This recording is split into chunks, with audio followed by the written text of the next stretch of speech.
abomination and nearly destroyed Harlem and everything. Like, what the fuck? Yes, Chris, because no one got elected who turned out to be a horrible, horrible monster of a human being. Right. So, like, who would ever elect such a horrible, racist piece of shit to be in the White House? Excuse me. Yeah.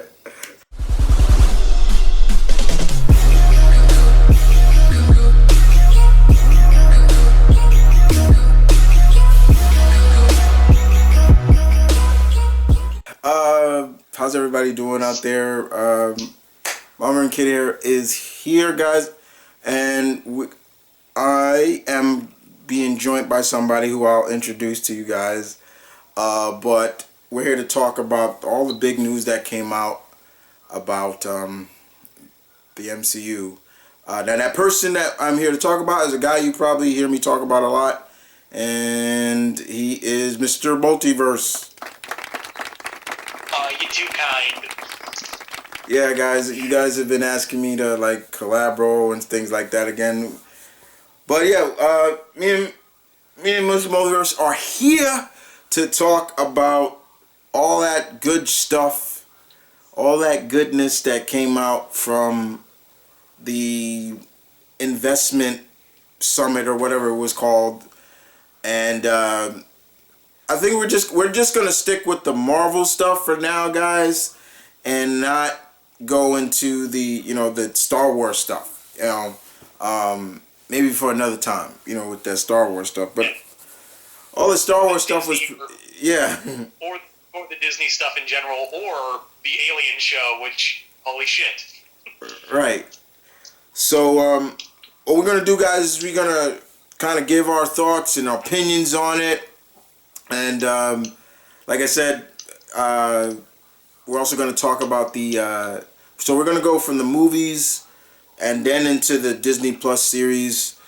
And so what is coming out after everything that has gone down, guys, with the pandemic has pushed everything aside, but we're still seeing filming being done.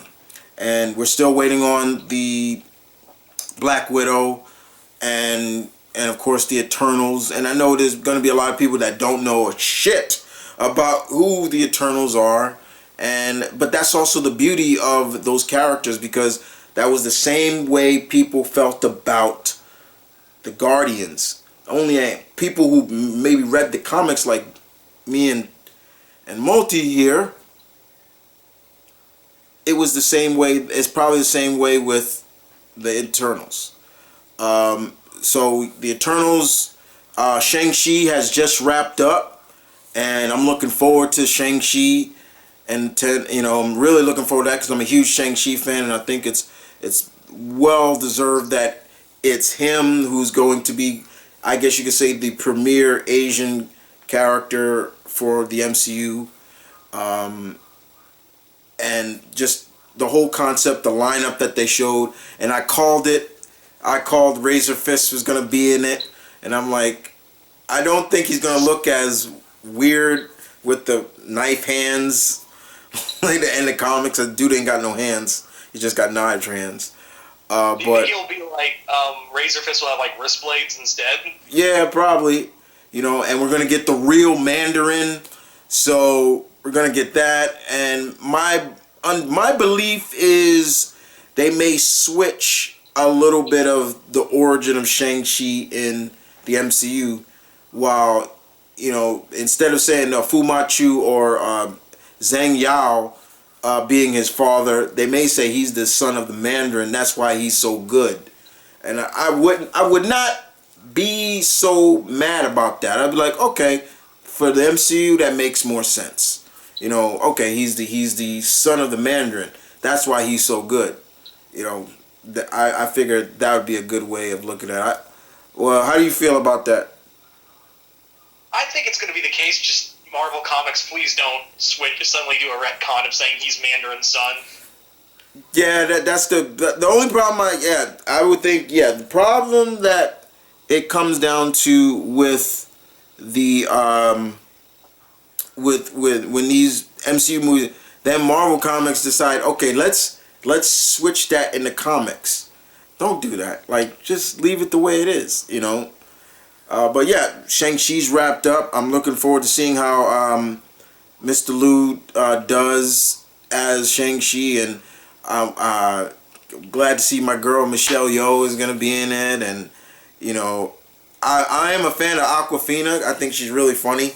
So I know she's playing his sister or one of his Shang's sister, because we started to find out that Shang's got a lot of half siblings in the comics, because his dad used to, you know, fool around a lot.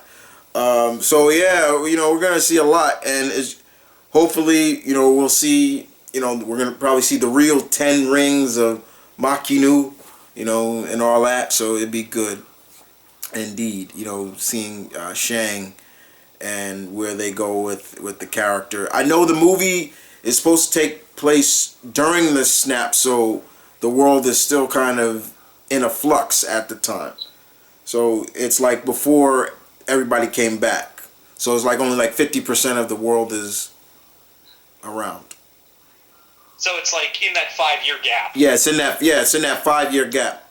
That's where Shang-Chi is gonna take place, in the 5-year gap.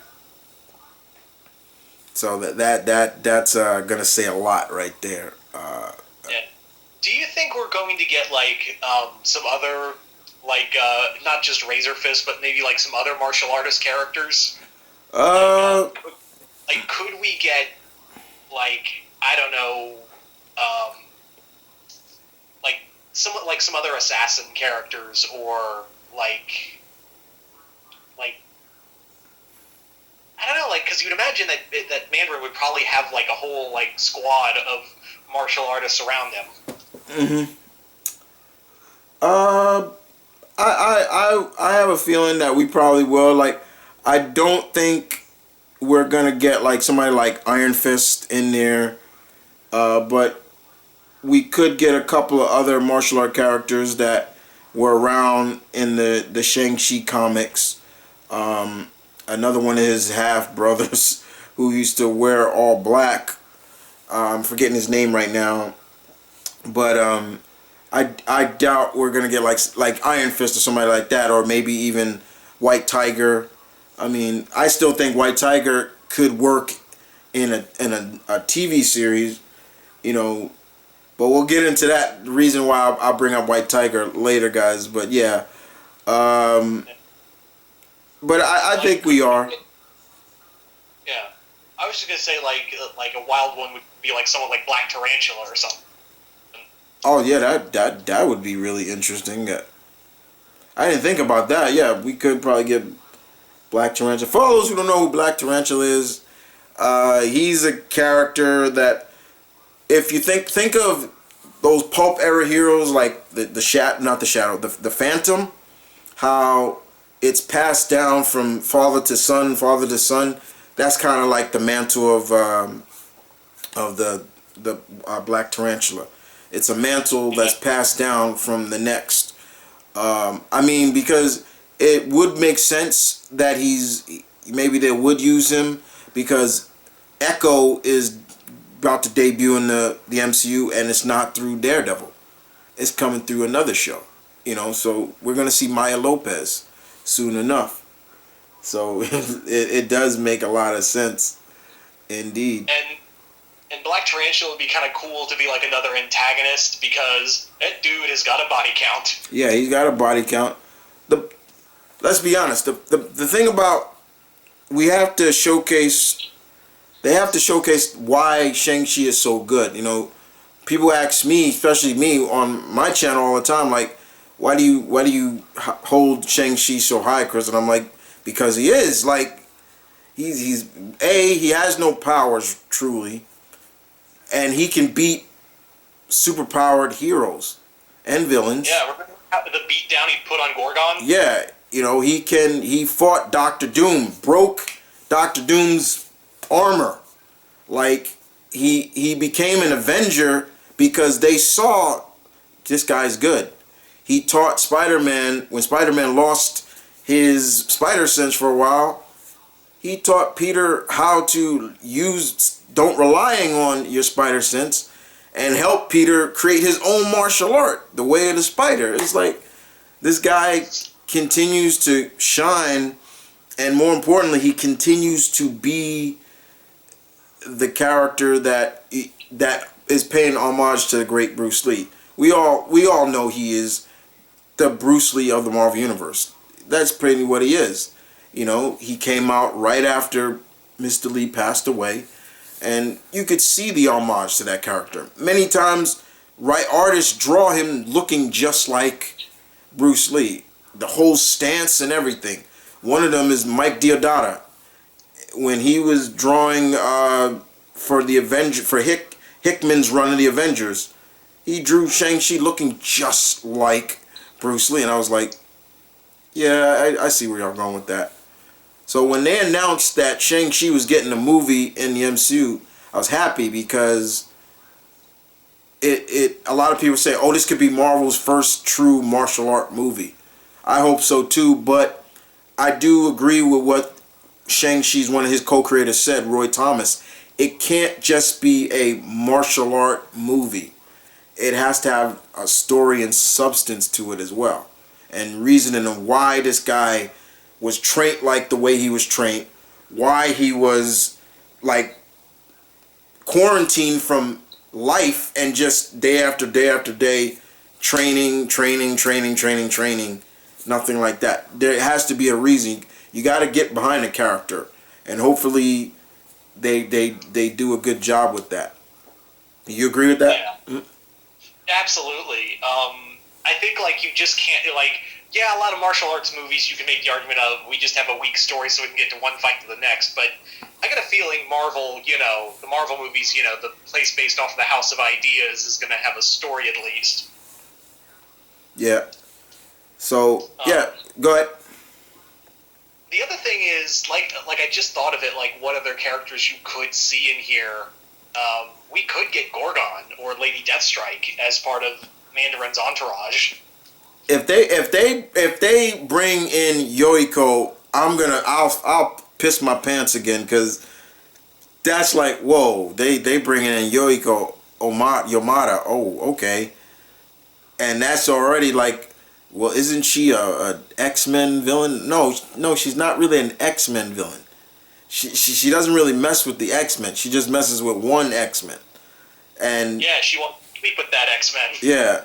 So I mean, that would be cool to see them actually go that route of like, hey, if they bring in Yoiko, Lady Deathstrike, and I'm just saying that would be boss. That would be boss. Or it could be Psylocke. Yeah. Remember, we do have Mandrapore in Falcon and Winter Soldier. Mm-hmm.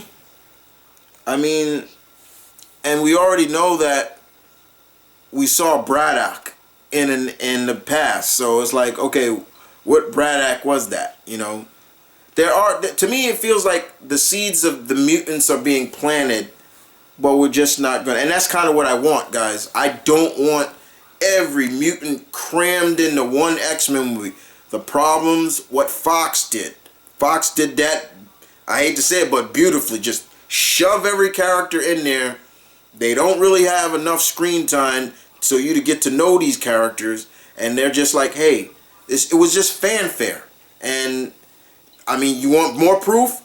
As much as I love the movie, Days of Future Past is a perfect example of that. If you didn't know who those future mutants were, like Warpath and Sunspot and Bishop and all of them, and Blink, you would like, hey, who is that character? That character's cool. Who's that? Because they didn't give him enough time. Yeah. I'm just like, because again, like Shang-Chi, like a lot of X-Men villains, especially, you could transition to be Shang-Chi, like you could see them in his rogues gallery. So someone like Gorgon or Lady Strike or Silver Samurai, you could see fighting Shang-Chi. Right. I mean, because in comic wise, they're in Shang-Chi's miniseries or another comic coming out with Shang-Chi, they are advertising Shang-Chi versus Lady Deathstrike. I'm like, oh, okay, here we go. So yeah, Shang-Chi. I'm glad to see that they wrapped up the Legend of the Ten Rings. We got, like I said before, we got Simu Liu, who's playing Shang-Chi.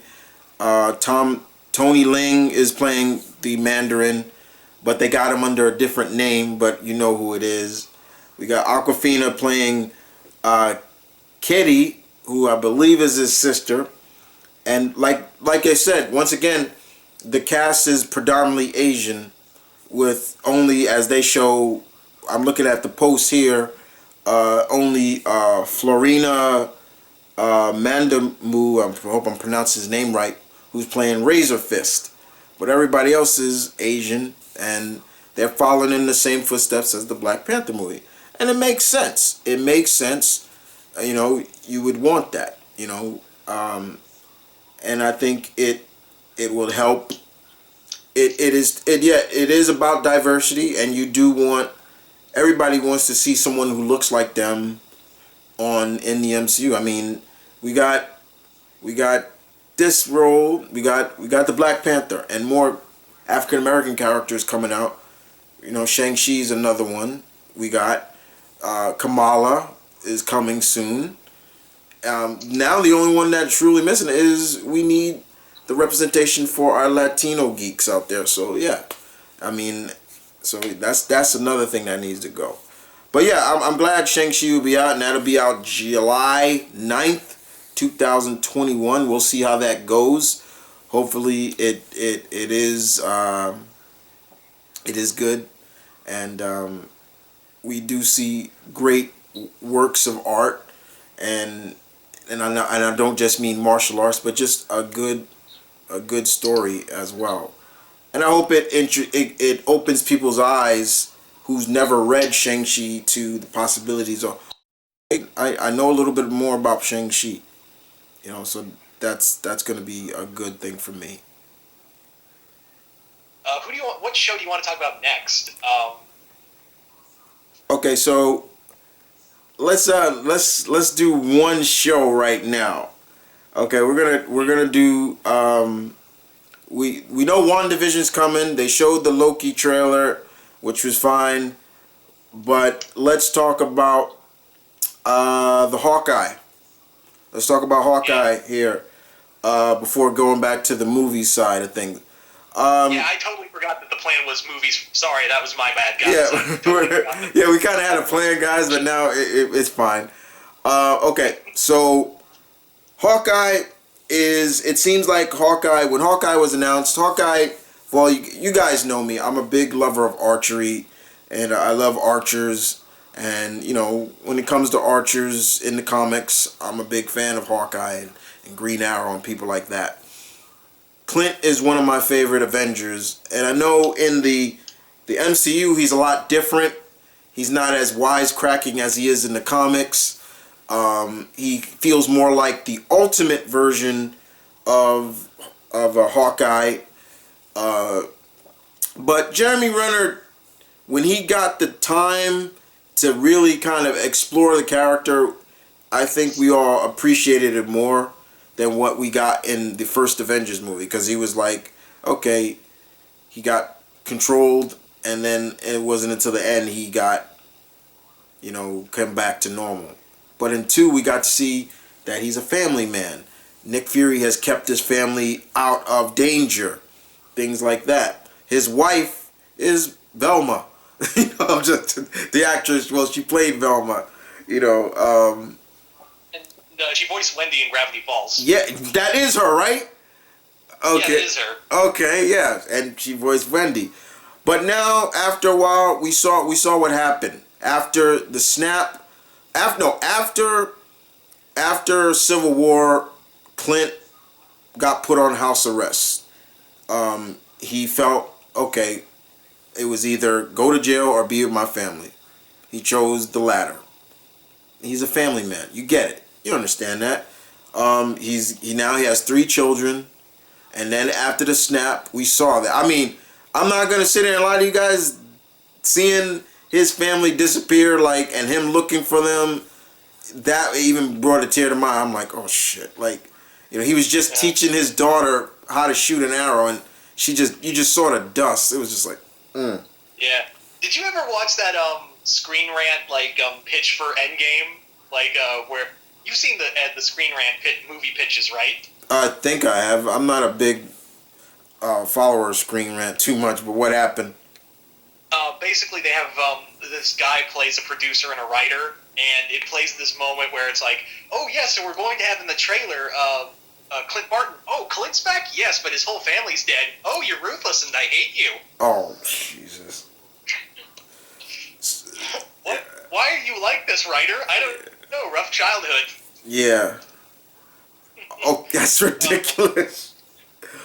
All right, so we saw what happened to Clint, his family, and that drove him to becoming Ronin in some shape or form. We don't know how that really came about, like where he got the costume, everything like that.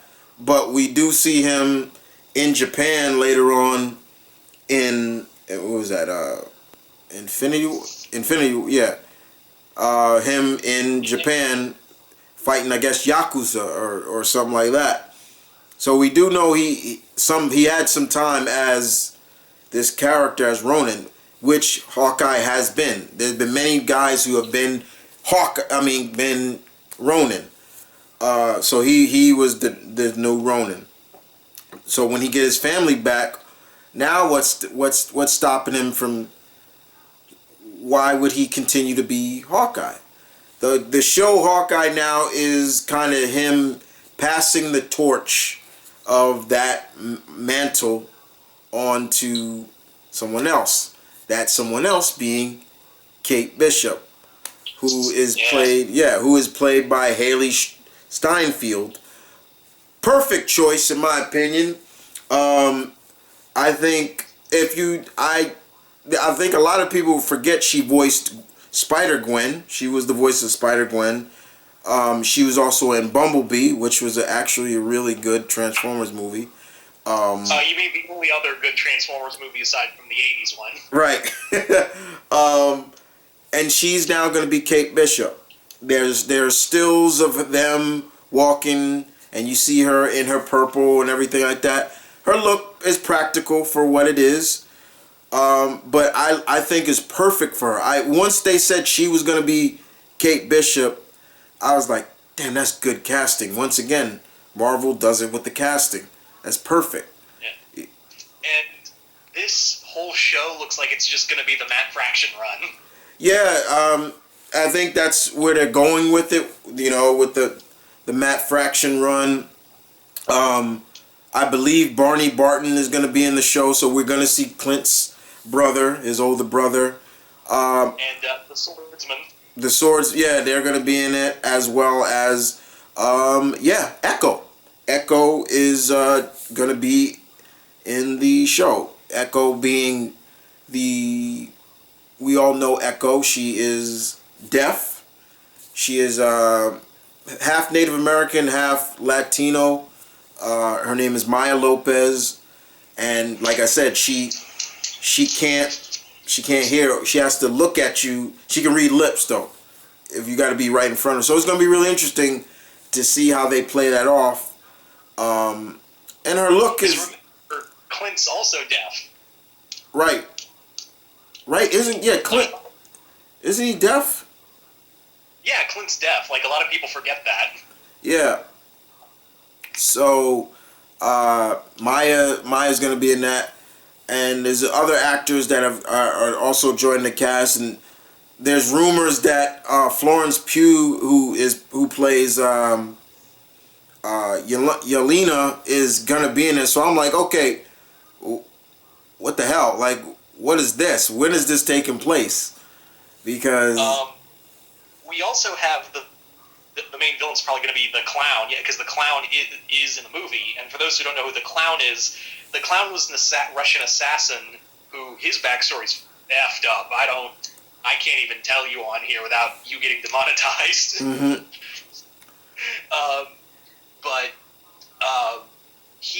So obviously we're probably going to get the Tracksuit Mafia from the Matt Fraction run. Yeah, I heard that. I heard the Tracksuit Gang is going to be in this. Yeah, which I know I'm gushing a bit, but I absolutely love the Matt Fraction Hawkeye. It's one of my favorite Marvel comics, period. Mm. Makes me also wonder, like, will being that wherever this movie this show takes place, it does make me wonder also, guys, like, will we see the consequences or the effects of Clint's time as Ronin? You know, like, will something come back to haunt him?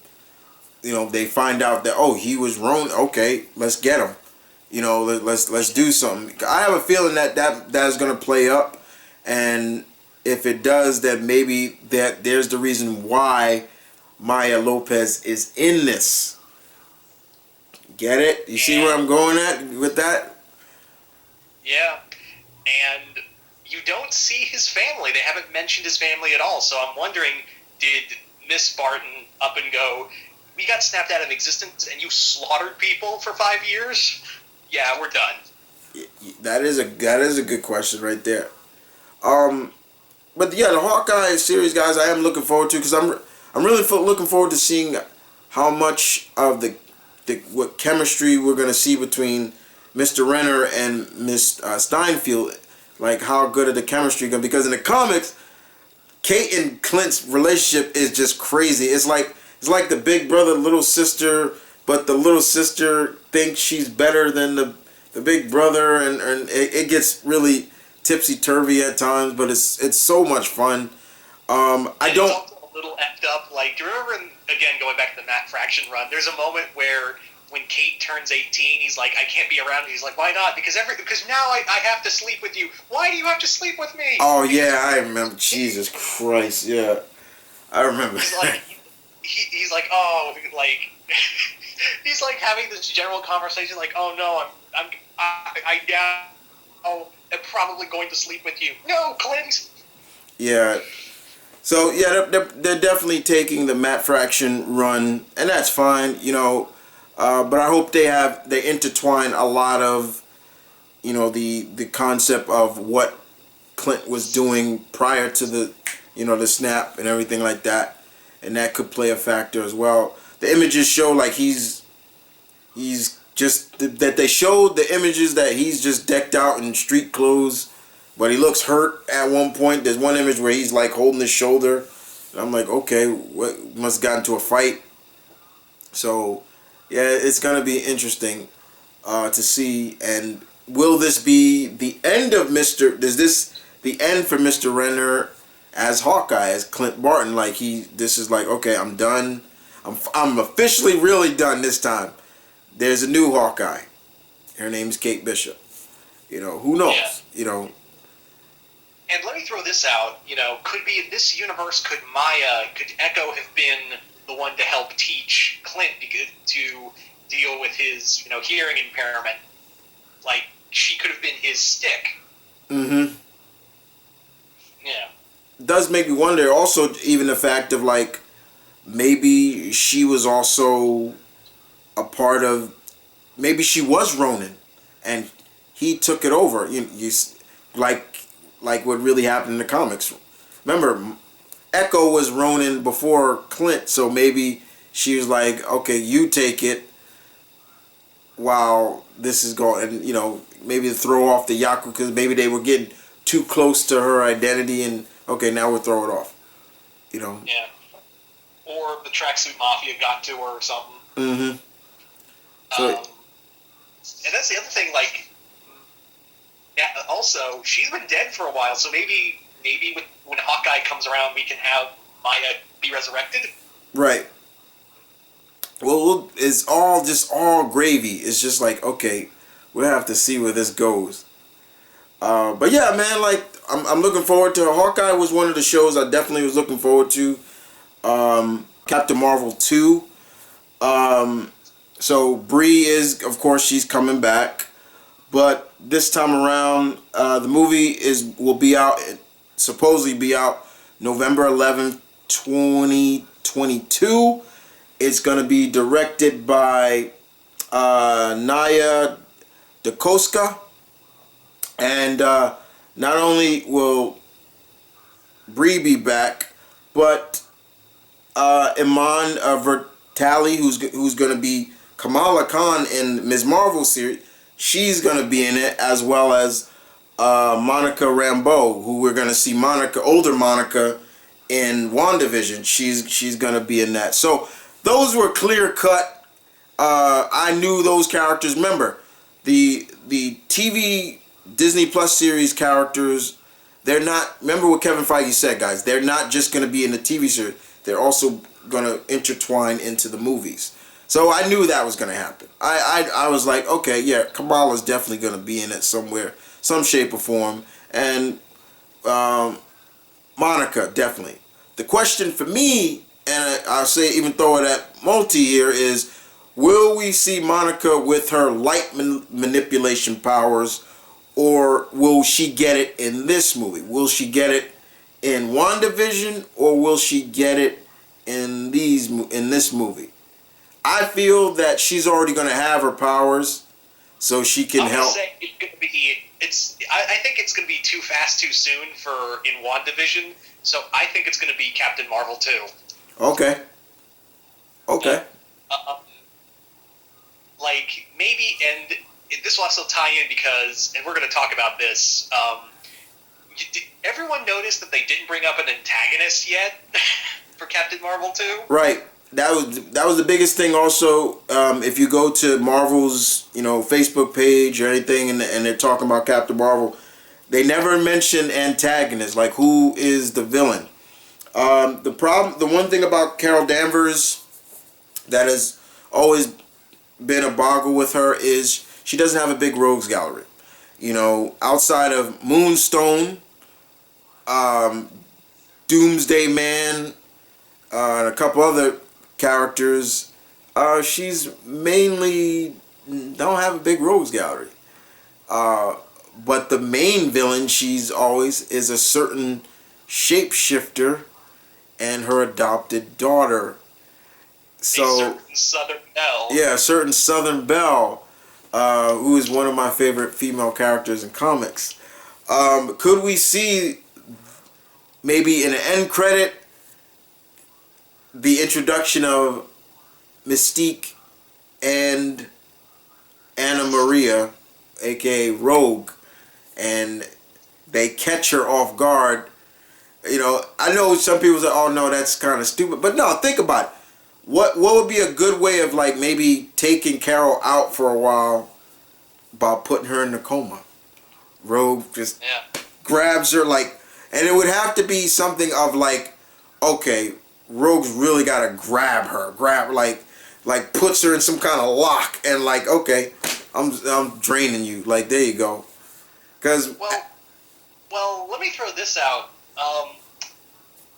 Maybe like it's a two-pronged thing. Like maybe Mystique and Rogue, Mystique could be like in a place of has manipulated her way into a place of government power, and after Rogue depowers her for a bit, she's now Carol's kind of weakened, and even the government's after her, or the new Shield is after her because Raven framed her for something, and now she's like, I can't go to the Avengers for help, and I'm depowered, so now she has to, she can't just brute force her way through everything.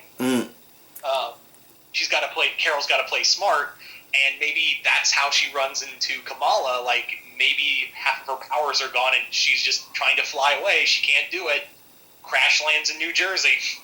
Makes sense. I mean, there's just so much to this because, one, first of all, it'd be interesting if they do bring back S.H.I.E.L.D. I mean, I kind of feel they should bring back some kind of new form of S.H.I.E.L.D. Mystique. Or it could be S.W.O.R.D. It could be S.W.O.R.D. We could be seeing S.W.O.R.D. We don't know. But the fact that Kamala's going to be in this makes sense. Kamala's she's a big fan in general, but she's a big Carol Danvers fan. So we could see her, and Monica knew Carol when she was a little girl, so that's just okay, that's kind of like my aunt. So okay, I'll help her. Yeah. Yeah. Even if it's not, there's another possible villain we could use. We talked about this, Chris. Could it be Deathbird as the villain? Yeah, we before we started, guys, we even started bringing about what if Captain Marvel 2 is the introduction of the Shi'ar Empire, and the Imperial Guard and Deathbird and all them. Because let's be honest, Carol in the MCU, she's basically Superman. She's Superman. She's on that level. You know, she's like a one-man army. Is she powerful? Yes. So you're gonna need somebody as powerful to deal with her. And what about the Shi'ar Empire? Like, okay, under the leadership of Deathbird. Remember what she said when Rhodey was like saying like, "Yo, where were you at when we need me?" And she said, "Look, not everywhere in the universe has an Avengers like you guys." So she needed to play that. So who knows? It does make some sense. But yeah, you know, Carol, it's gonna be interesting to see where they go with this. There's no new news as of yet of what the story is gonna be, but we do know we got the director was always announced a long time ago, but now after the summit that happened, we do know that Kamala and Monica are gonna be in the movie. Excuse me. So that's definitely gonna be interesting. Yeah. Plus, you know, if we get an Imperial Guard, you know, a certain Mohawk alien is probably going to wreck Carol's shit. Yeah, I would love to see. I'd love to see Gladiator make his MCU debut. You know, Clerk. I'd love to see that. That'd be pretty cool to see.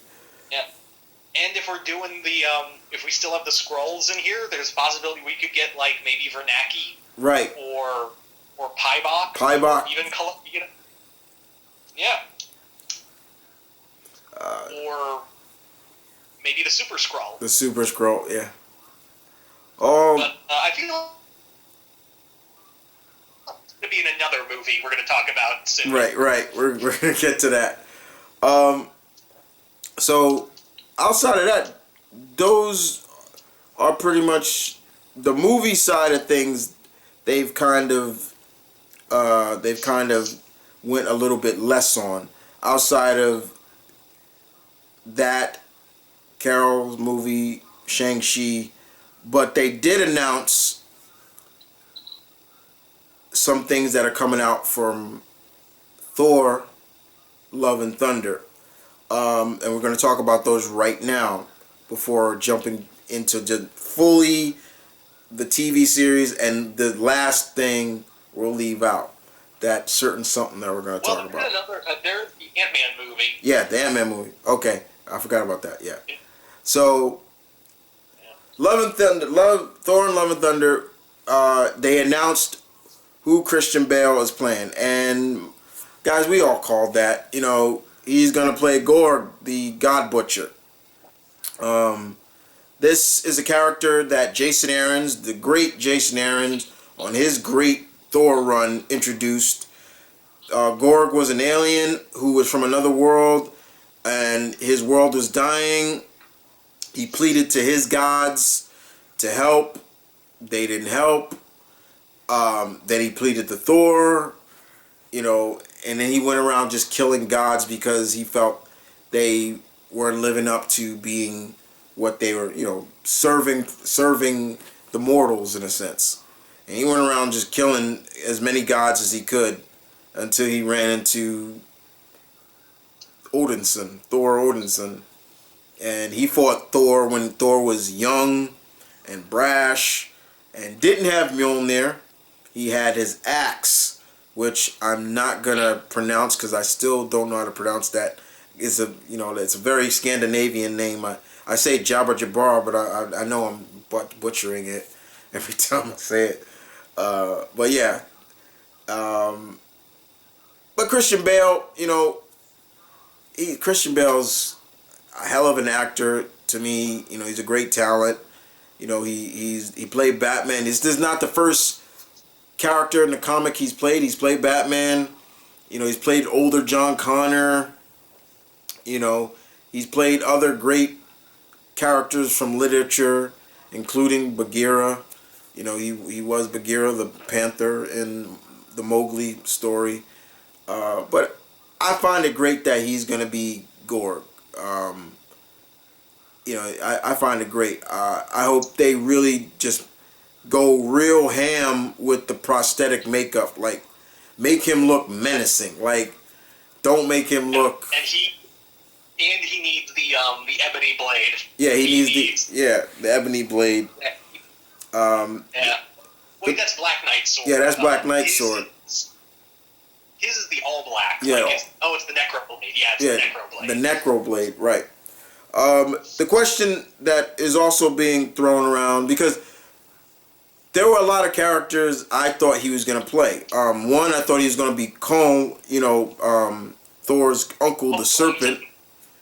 And I thought he was going to be the head of Roxxon, who is actually can turn into a big Minotaur. And we know Jane Foster is coming. She's going to be, she's going to be playing her role again. But they already announced that, yes, Jane, they did announce. I mean, I think, who's playing Jane again? Oh, I'm forgetting her name. Why am I forgetting her name? Natalie Portman even acknowledged that Jane has cancer. So it was like, okay, so they are going that route. If you recall, guys, even when she turns into her version of Thor with the cancer, her being Thor was killing her faster, which was a very interesting take. Like, but she says they are pulling that routine.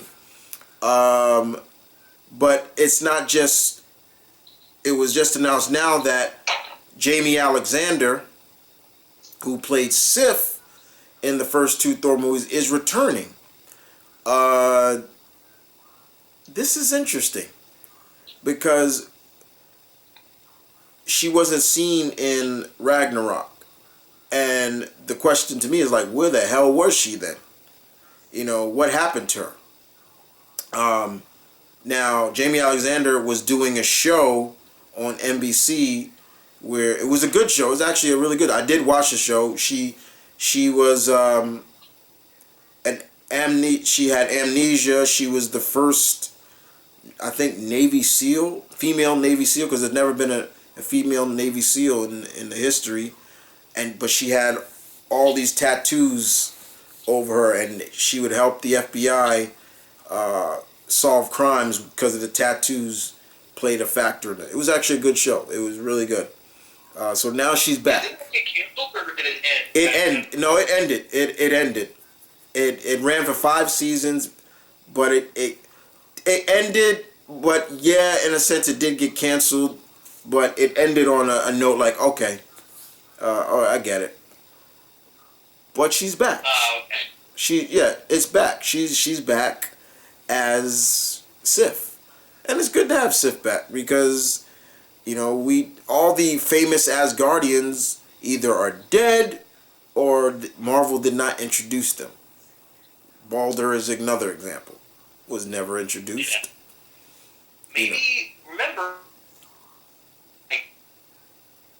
maybe how they'll explain is that, remember in Ragnarok that Thor said, the 9 realms are in chaos, so maybe Sif was on one of those 9 realms trying to keep the peace.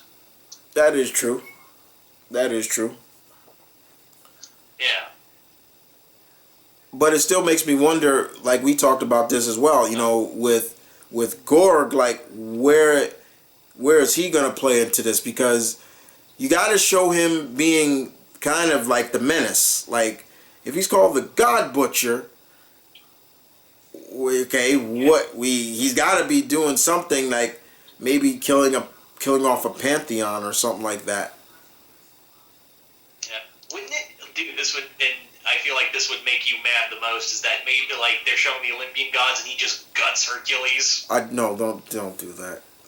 No, please don't do that. I'm pretty sure you would walk out of the theater. I probably would walk out the theater if they kill her. They bring him and he's just dead. No,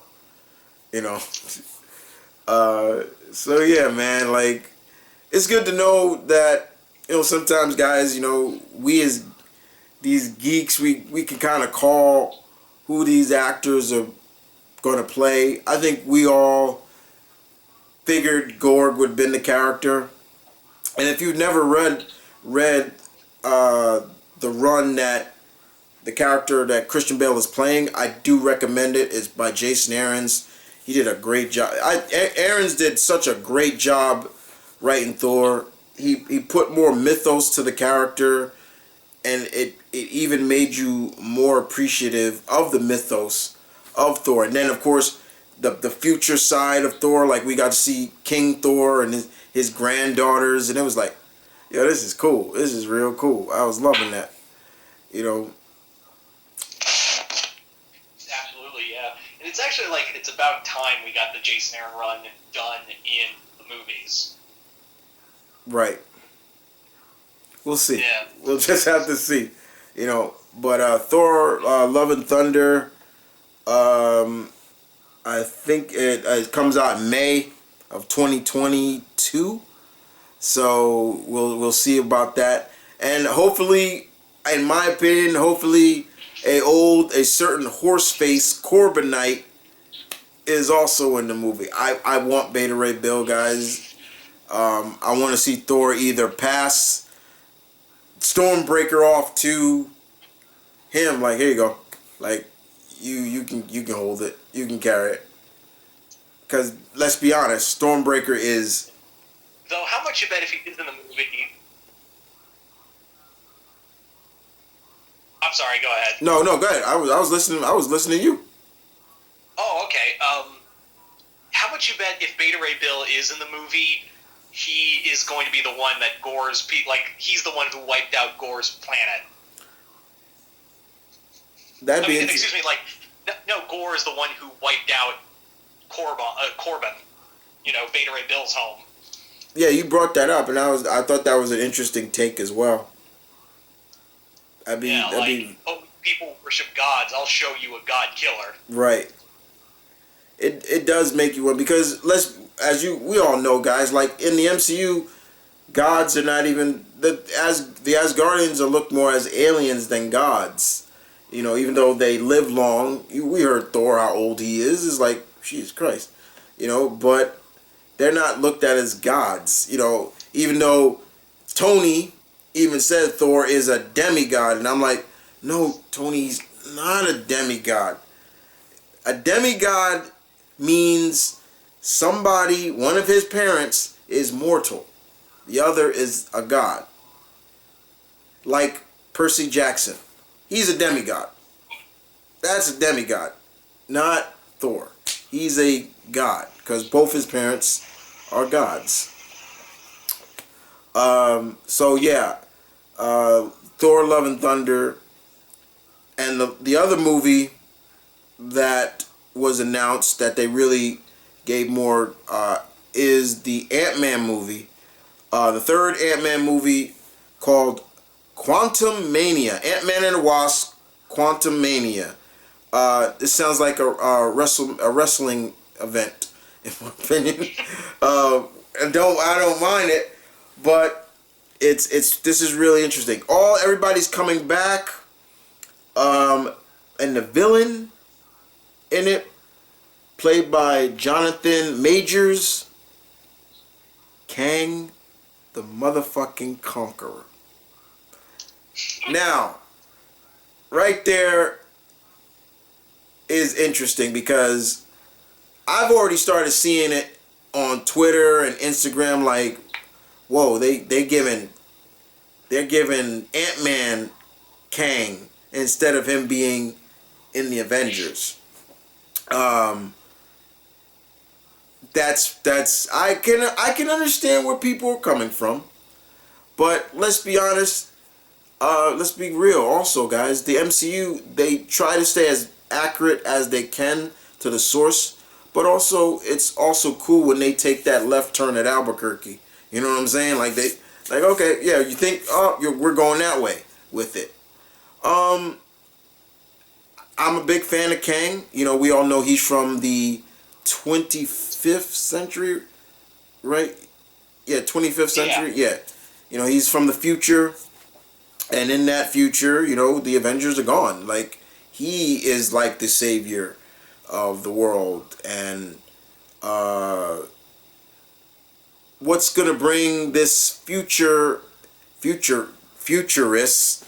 villain and villain to us, but in his eyes, he's not a villain.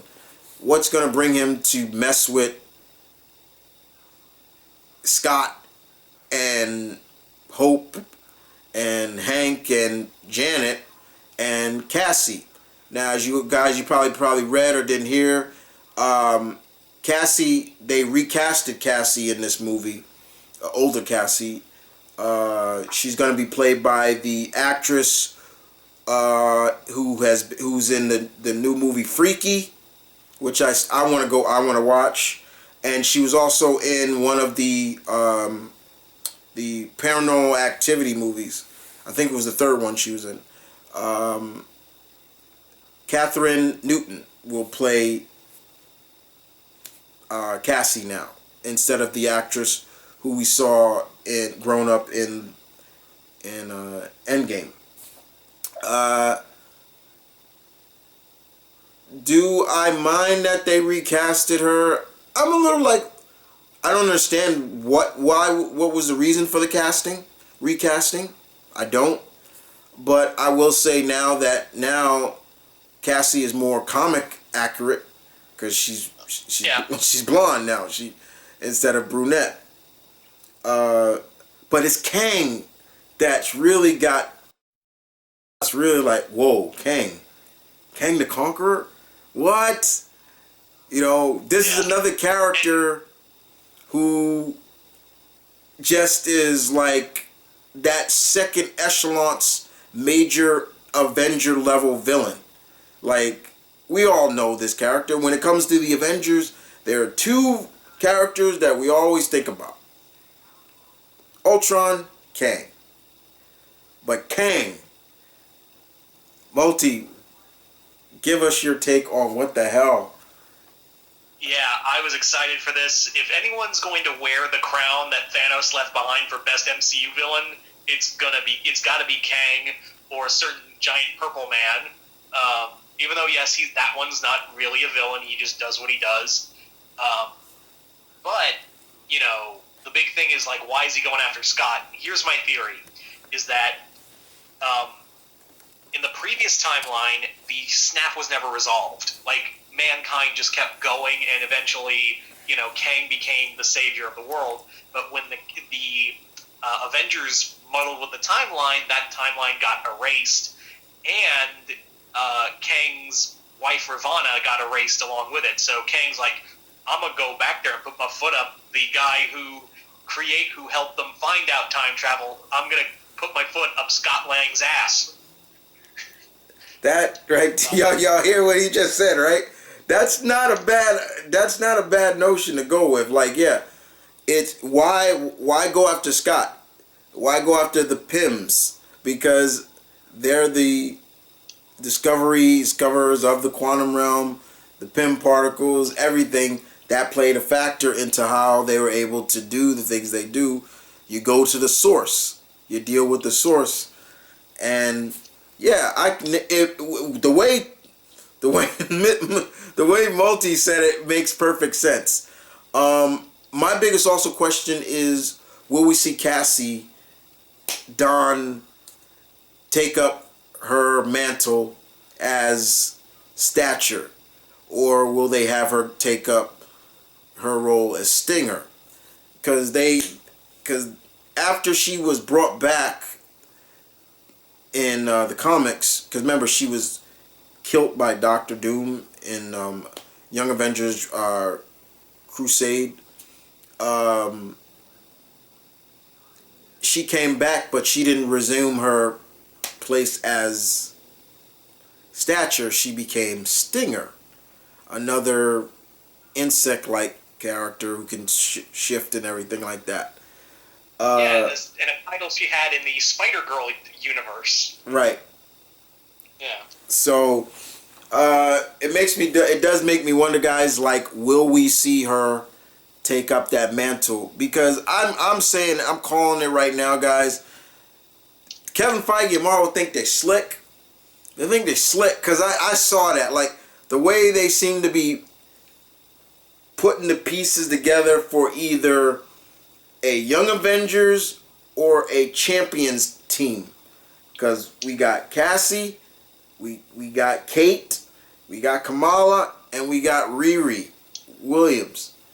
That's 4 characters already. Young heroines. Yeah, they're missing a couple of sausages, but it'll probably come later. Things are on their way. Right. So yeah, I think you're slick. I caught that real quick. But yeah, Kang being in there, and Jonathan Majors is the actor from you know, from Lovecraft Country. Yeah. So he's gonna play Kang, and yes, guys, I understand. There are some people that are gonna be looking at, oh, they're race changing a character. Yeah, and I'm scared too, guys, because one, comic wise, Kang is a relative of a certain doctor, and two. Error, and let me throw this out, is Yeah, that, go ahead. you know, you don't usually look like your aunt. There's usually sometimes where you don't look like your ancestors. Speaking as someone who is 5% African American and 3% Middle Eastern, yeah, I don't look like that. Yeah, yeah, right. So, and I know a lot of people also like, wow, what does this mean for, like, if they want to do Iron Lad? Because Iron Lad was a younger version of Kang. You still can do it. It's just, he's just gonna look. Could Iron Lad show up in here? Right. So there's a lot of different things that could be going down. But it is good. It's good that, for me personally, it's good that Ant-Man has gotten this kind of push that he has gotten. You know, he's like the 3rd character in the MCU to have a trilogy. 3rd or 4th. You know, yeah, 4th. I think, yeah, he would be the 4th. You know, Iron Man, Cap, Thor. Now he's on that list now of a 3rd or 4th. Well, Thor will be the first character to have 4 movies. So yeah. Yeah. But it's all about Kang, man. It's all about Kang, really. Like, and don't kill him off. Yeah. That's the other thing. Do not kill him off. Like, if they do, I'm gonna be pissed. Yeah. If you want to talk about wasted villains, oh no. Right. Like, don't kill him. Dude, I think you and I would agree. We'd both be like, "What the fuck, man?" Yeah, like, what the fuck? Like, no, don't kill. Like, the way the Avengers defeated him in Earth's Mightiest Heroes and saw what happened, he was just put in jail. I would accept that. But do not kill him. I don't care if y'all trap him in a prison in the quantum realm. I don't care, but just do not kill him. That'd actually be kind of cool. Like, he's trapped in trapped in the quantum realm, and then he's like, he hears someone go, "Well, told you this was gonna happen," and be like, "Shut up!" And he turns around, and it's Nathaniel Richards. He's like, "Hello, me. How are we?" Right. That'd be great. Yeah. Because remember, people, like Chris said, he is a descendant or an ancestor. No, descendant. He's a descendant. Descendant of a certain guy who is quite fantastic. Right. So, yeah, so it's going to be interesting to see where Ant-Man and the Wasp, Quantumania goes. And I'm glad that Wasp is still sharing the byline with him. You know, that wasn't just for one take. I'm glad. But everybody's coming back. What was that? I just thought of something, like, since we're dealing with time travel, could we see, like, Kang and Scott, like, fight throughout the timeline and see, like, Scott team up with young Hank Pym? Shoot. I didn't even think about that. Or they go to the future and meet, like, Cassie as Stature and maybe Eric O'Grady, the 3rd Ant-Man. I was thinking about Eric O'Grady. Let's go right there for it. I'm not the biggest Eric O'Grady fan, guys. I think he's a pervert. and an asshole. He's kind of like Eric O'Grady. Like that is kind of the same way I look at Guy Gardner, like just asshole. Like, but he didn't redeem himself until he got killed and replaced with an evil LMD called Black Ant. Right, yeah. So could we see? And I even brought that up, I think, on an opinion spot, guys. Once I said, could we see Eric O'Grady in the future movies? But that right there is a good way of thinking. Like, we could see like them fighting, and we see the future and a possible future. We see, Cassie grown up, and she now is either, what if she took over as the Wasp, and now, yeah, and or she's like, they go to a future and she's like, they see Yellow Jacket and be like, wait, Dad? right, takes off the helmet. Or Hank became Yellow Jacket. Right. Well, he did at one point, but yeah, and the other question is a future.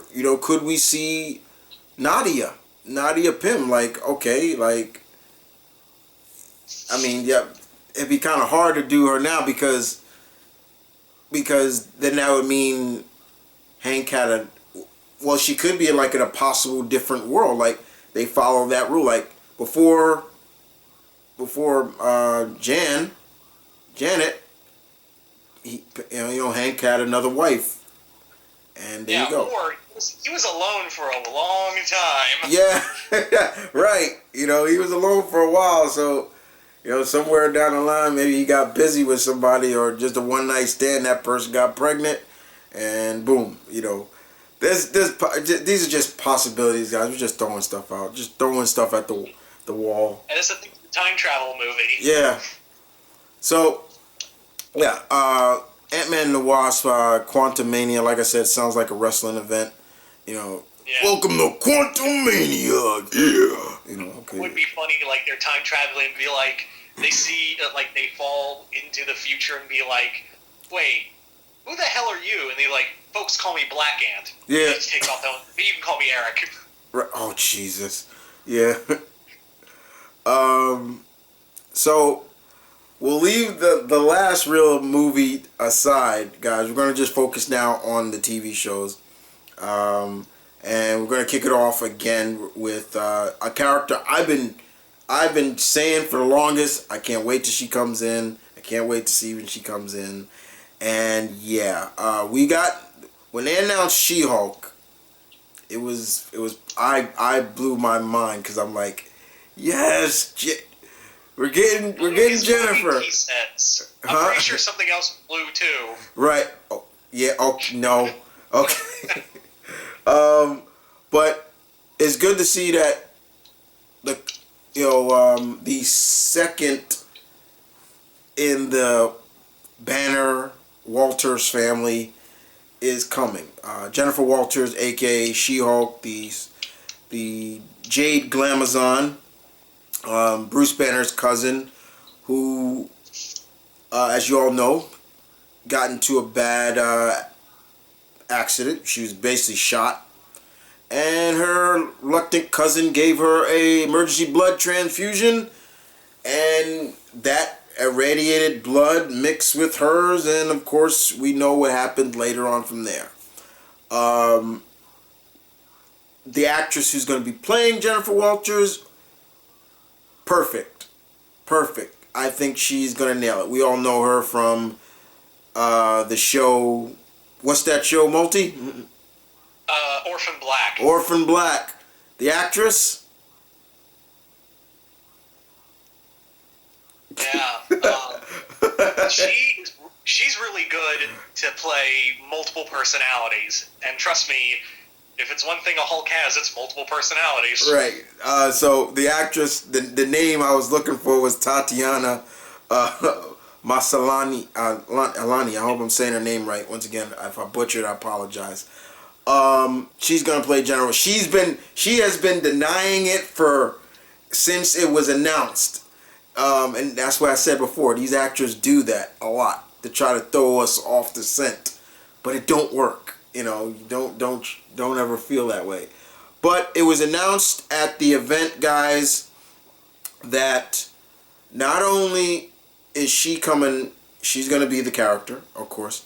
But, of course, Mark Ruffalo is coming as Hulk, her cousin. It needs to be. You can't do it without him in some sense.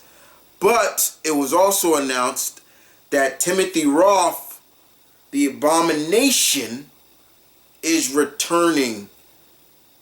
And I'm like, whoa. Yeah. Last time I'm wondering if a certain big brain villain is going to be a part of this show too. Right.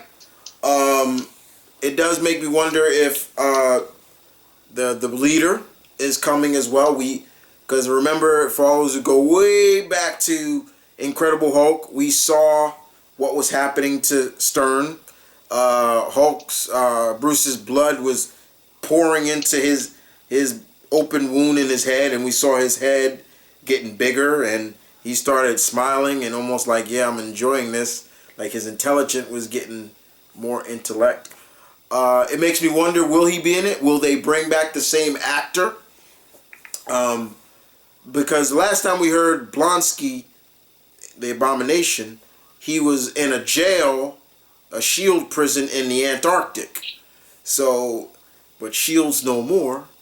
So what happened? Did he break out, or did the government just say, well, S.H.I.E.L.D's no more, fuck it, you can go free? Or did Ross let him out? Oh, yeah, did Ross let him out? You know, Ross, this asshole. But also by that standard, but it does make me wonder if She-Hulk's major villain is going to be in it, Titania, who is like her biggest villain. They always going at it. If you don't know who that is, she is Crusher Creel's wife, the absorbing man. Yeah, that's his wife, and she's who has shown up. He is in the MCU. Right. So, but they've said this show is going to be not just, it's going to be somewhat of a comedy, and I'm hoping it's not too much comedy. Yes, She-Hulk can be goofy at times, and she has broken the fourth wall. Hell, she's the real first character to break the fourth wall before even Wade was doing it. Yeah. And it makes me wonder if we're going to do the multiple personality thing. So are we going to get the gray She-Hulk? Oh, yeah, like when she was on Death's knocking door, when she was going through her, or when she was getting PTSD. It also makes me wonder, because the one thing I don't want, guys, from this show is an abundance of too many Hulks. Like, I don't want Red Hulk in this right now. I really don't. I know people want him, but I don't. I really don't. I don't want him right now. I don't even want Red She-Hulk, because that would make no sense for me. Actually make more sense if they brought Liv Taylor back to play Betty, but bring her back as Harpy. Oh yeah, she did become Harpy at one point. It just would not make sense right now, because I would want to see Betty again too, because that ship they just threw that out the way and they started shipping Bruce and Widow together, and I'm like, but Bruce, you with Betty. What's up with Betty? Like, you didn't even mention like what's up with her. At one point, like, I still keep in contact with her. We'll be getting, here's another character who's been lacking in Hulk lately, Rick Jones. Yeah, like, could we get Rick in this? Rick Jones is a classic character and a major stay with the Hulk. We have never gotten Rick in any form, live action at all.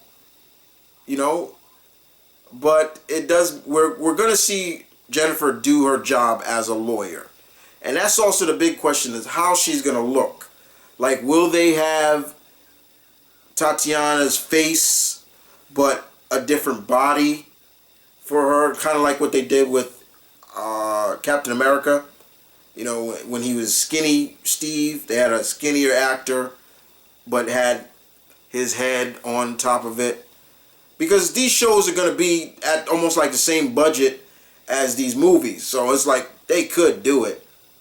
You know, I can't see She-Hulk being small in stature. Like, no, when she comes through, it's almost like all eyes on the giant green woman. Like, you know, I want to see a court case, and she's She-Hulk now, and she's like, I object, Your Honor, and she comes through the door, and everybody's just like, oh shit, who's the green one? Miss Walters? Is that you? Yes, Your Honor, it's me. Like, and she'd be like, yeah, I know, I did some. It's my nails, isn't it? You noticed? Yeah, right. Yeah, something like that. Yeah, like some wisecrack. Like, yeah, I'm wearing white after Labor Day. I'm sorry. Try to throw it away from what really is. She's a gamma radiated glamazon now. Yeah, and there was Feige again. You ain't slick. He said. He said that she isn't the only lawyer superhero out there, and I immediately went, "You ain't slick." Right. You see him. You see. You're not slick, Feige. Catch that. But yeah, I mean, for me, guys, I've always said this. She-Hulk is one of those characters that, one of this Marvel heroines I've been wanting in the MCU for a long time. She was right up there at the top. Her, and it was her before they even got the rights back to the X-Men. It was always She-Hulk. I was like, yeah, She-Hulk. I want her, and now we're getting her. I'm happy for it. I'm really to see that. And of course, outside of with Moon Knight, they didn't mention too much new stuff about Moon Knight. Outside that, we do know who is going to be Mark Spector now, and that's Oscar Isaac. Did they officially confirm it? I don't think they officially affirmed it yet, but I probably think it is going to be him. If it's not, we'll have to see. But yeah, man, like if it is him, that man's getting around. He's getting around. He's good. Yeah. I mean, he's gonna be Solid Snake soon. Yeah, he's gonna be Solid Snake. So it's like, yeah, he's gonna get them checks. So yeah, Moon Knight's fine, and I am looking forward to seeing what they do with Moon Knight. Once again, we're talking gods here, so it should be interesting as well. It makes me wonder: are they gonna they're definitely gonna play with his mental instability? Yeah, and they're probably gonna go with that. I think that was one of the key things they said. Like, was he really resurrected by a god and everything like that? Like his mental ability, but of course, we're gonna get his personalities: Mark Spector, Jake Lockley, and what's the rich aristocrat that he played? Oh shit, Jake Lockley, Mark Spector, and oh Jesus, I'm forgetting his other personality. He's a rich tycoon. Damn it. Oh, yeah, now I'm blanking. I'm blanking. What the fuck? I know those things by heart, and I'm blanking out. But you already know Bushman's probably going to be the main villain. Yeah, Bushman's definitely probably going to be the main villain. Shit. See, if I don't get it, I'm gonna flip out. If I don't get it. You might as well look it up. Dude. Yeah, I gotta look it up, guys. I gotta look it up. I can't believe that. Usually I know Moon Knight's personalities by heart. Jesus Christ. Okay. All right, here we go. I can't believe that. Fuck that. Hey, that actually pissed me off. Stephen Grant. There we go. How the fuck I forget that?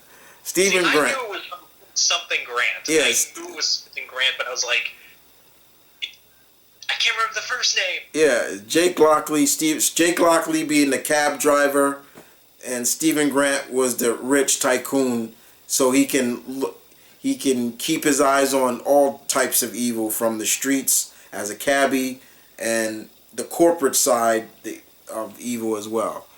So yeah, but no other big news about what else is going to be coming from Moon Knight. Talk about the the Falcon Winter Soldier thing, because they had fucking Sin show up. Yeah, I did my reaction to that, guys. I didn't put it up yet. I'm sorry, but yeah, shit. Yeah, Sin is in that. She's just Red Skull's daughter, guys. Well, I guess granddaughter. Yeah, granddaughter.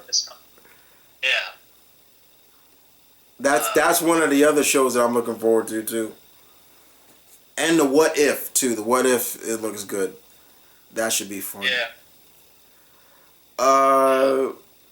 So let's move on to, let's get this one out of the way.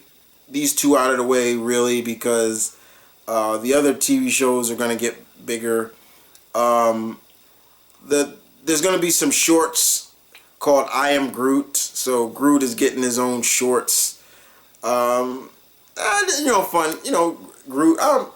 Groot's just the character that I figured people were just going to fall in love with. A talking tree man. Okay. Yeah. Diesel. Yeah. Vin Diesel, I am Groot. Like, that's all he says. I am Groot. Like, but back in the day, Groot could talk. He could talk, and then just became I am Groot. But now he's still like a teenager. But from the description, they say he's baby Groot. I'm like, what the hell? Like, no, he's a teenager now. We saw him later on. He's a teenager.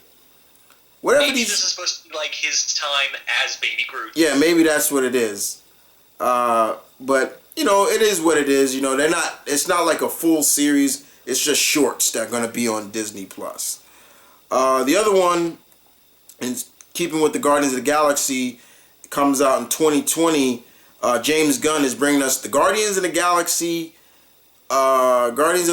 holiday special. What the hell is this? Are we gonna see? I already know that's supposed to be. It's gonna be a parody of the Star Wars holiday special. Okay, and I can't even remember that. Jesus Christ.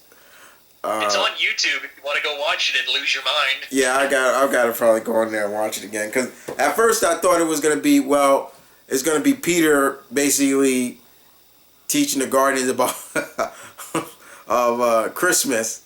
And they're like, we don't get it. Especially, you can clearly see like Nebula looking at like, this is stupid. Like, what is this? Like, your people does this or something like that. Or, Dude, Drax would be like, so you take a tree and cut it up and then decorate it in ornaments? Right. or Rocket just like, I don't get it. Like, what's the profit in it? Like, or something like that. No, Rocket would be like, okay, let me get this straight, Quill. You give stuff and you get stuff in return? Yeah, but you can just give.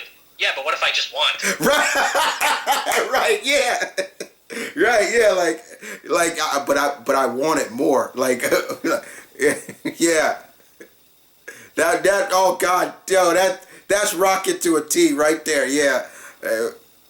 What if I just want to take stuff? Like, yeah. Or he shows them Santa Claus, right, guys? And they're just like, so I can hear Rocket just like, so this fat human just goes around sneaking into people's houses, right? Yeah. And he gives people gifts. Yeah. So what if somebody's just there and just takes his gifts, all of them? What happens next? Something like that. Yeah. Drax would be like, he is a worthy foe. Right. He can sneak into everyone's house. He's like, Drax is like staying up all night to fight Santa. Yeah. I can see him oh my god, I can see Dave Bautista doing that. And Nebula just like, I don't get it. Like, her deep, I don't get it.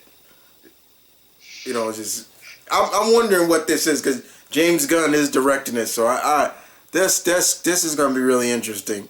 But yeah, that's all that is. They haven't really said what it's about, but it's coming out. It's a special coming out in 2 years from now. So we'll just have to see before they go into the Guardians 3 movie. So the next TV show, of course, is we're going to talk about is Ironheart. Because Ironheart, Riri Williams, getting her own Disney Plus series. RDJ got his wish. There was many interviews you could find on YouTube of him talking about I want Ironheart. Let's get her in there. Riri Williams, very very highly intelligent young lady from Chi-Town, who basically re-engineered an old armor of Tony's and then made it her own and made it better. And admittedly, she didn't get the best press, and Bendis didn't make us love that character.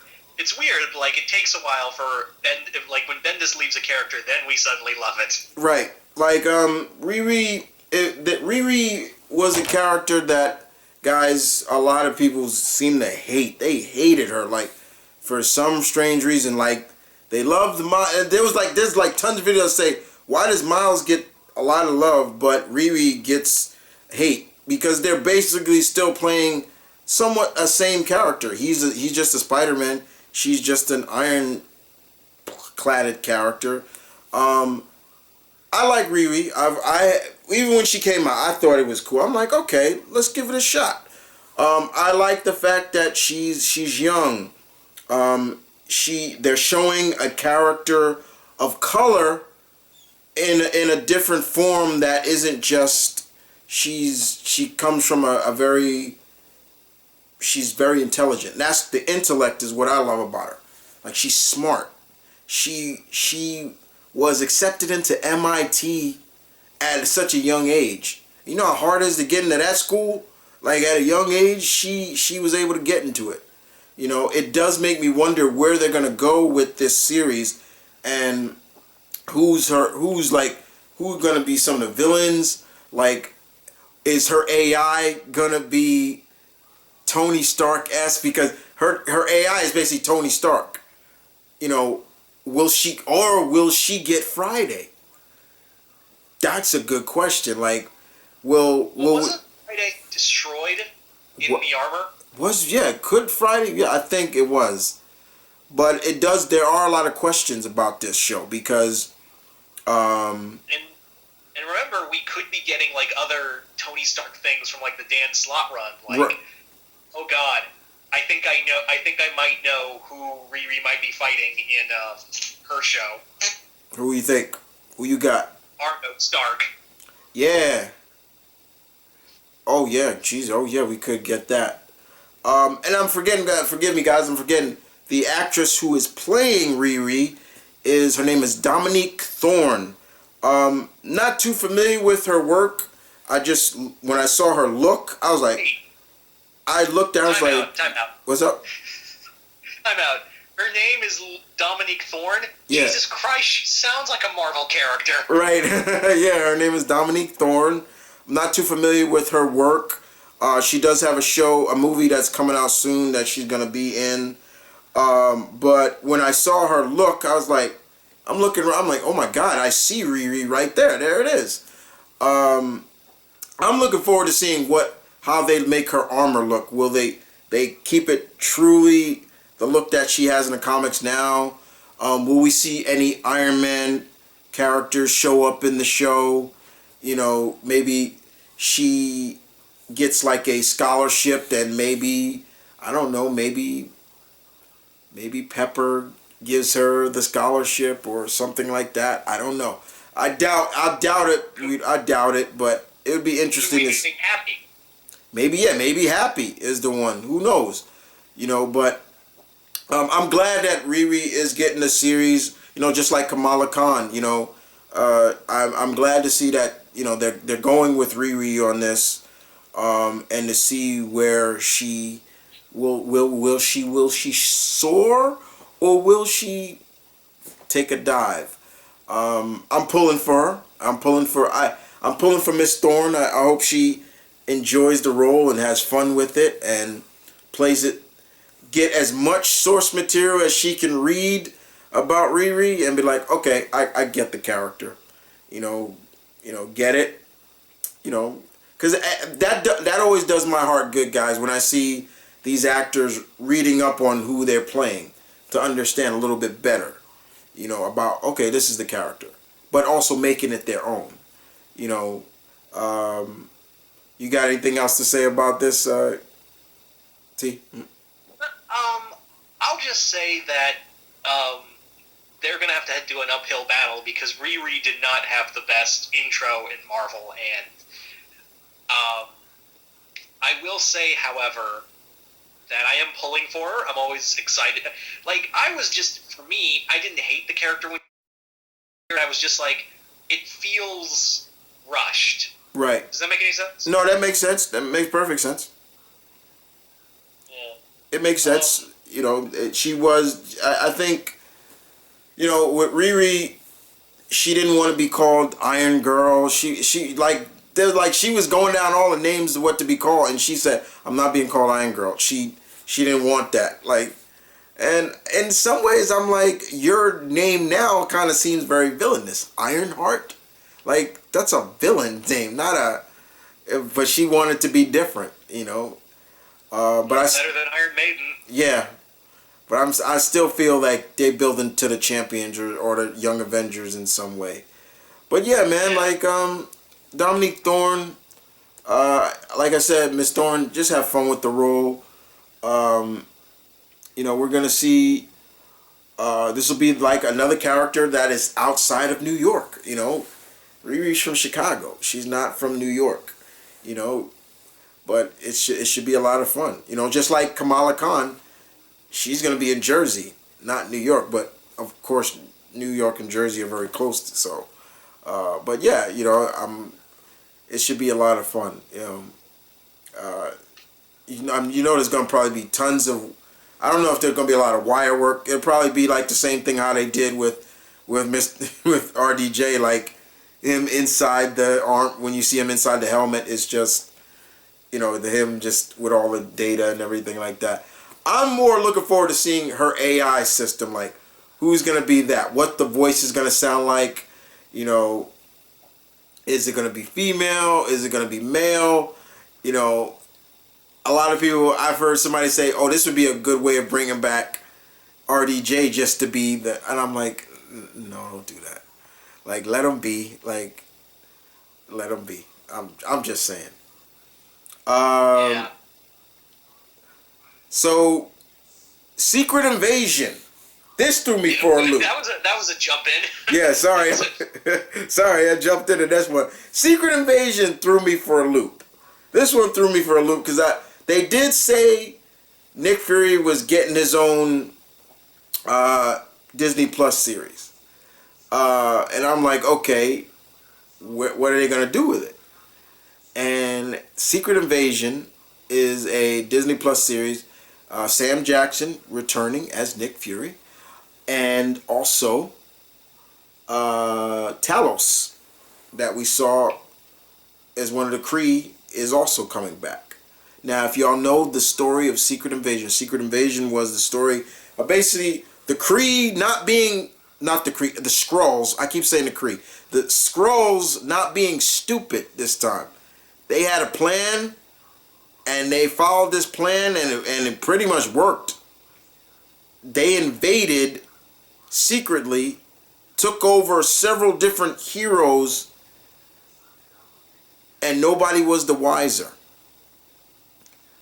But will they pull that off in the MCU, or will they just twist it now and saying that, yeah, the Skrulls have been on Earth longer than you think, and they're still there. Feige said that not every Skrull was like Talos. Like, some of them were fanatics. Right. So, It makes us wonder what this could be all about.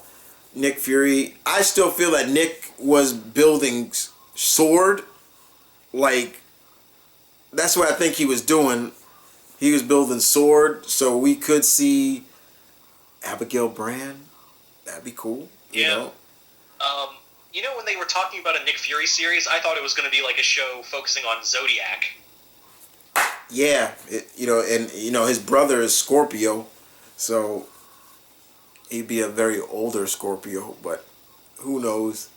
But yeah, Secret Invasion. This threw me for a loop, guys, because out of all the past modern storyline events, Secret Invasion I did enjoy Secret Invasion. I didn't like how it ended, but I did enjoy it. I was like, okay, this was good. But this probably had people's jaws just dropping like, what? Like, really? Because I remember hearing a lot of people say they want to see Secret Invasion done in the MCU. And they did Civil War, and to me, they did Civil War much better than they did in the MCU that they did in the comics. I'm just saying. So it's gonna be interesting to see who is gonna maybe make up Nick Fury's team to help deal with this. Could this also be as a character, and I'm gonna let Multi talk about it, that he believes could be showing up in this. So take it away. Who's that character? So I think who's going to show up in Secret Invasion is that we are probably going to get Teddy, aka Hulkling, in here, as he's been hiding on Earth during everything, and he's been low key hiding because he's half Kree. Obviously, he's impure, so maybe we could get shades of Empire in here.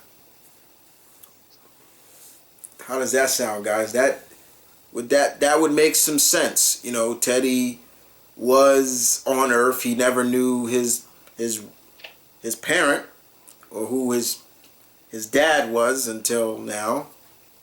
Him being half Kree and half Skrull, he's a hybrid, so he kind of somewhat belongs to both. But I just thought of something. Marvel was a woman in this universe, in the MCU. Right. Yeah.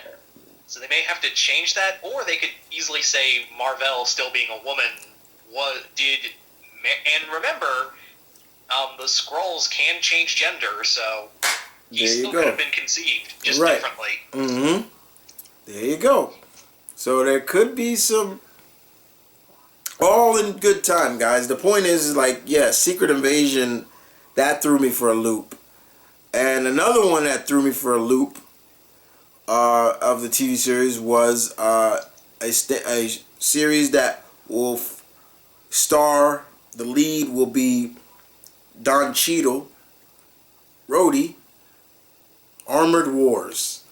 Now, I'm gonna give it a tie in this one because this dude called it, and so I'm gonna let him give his spotlight in this one.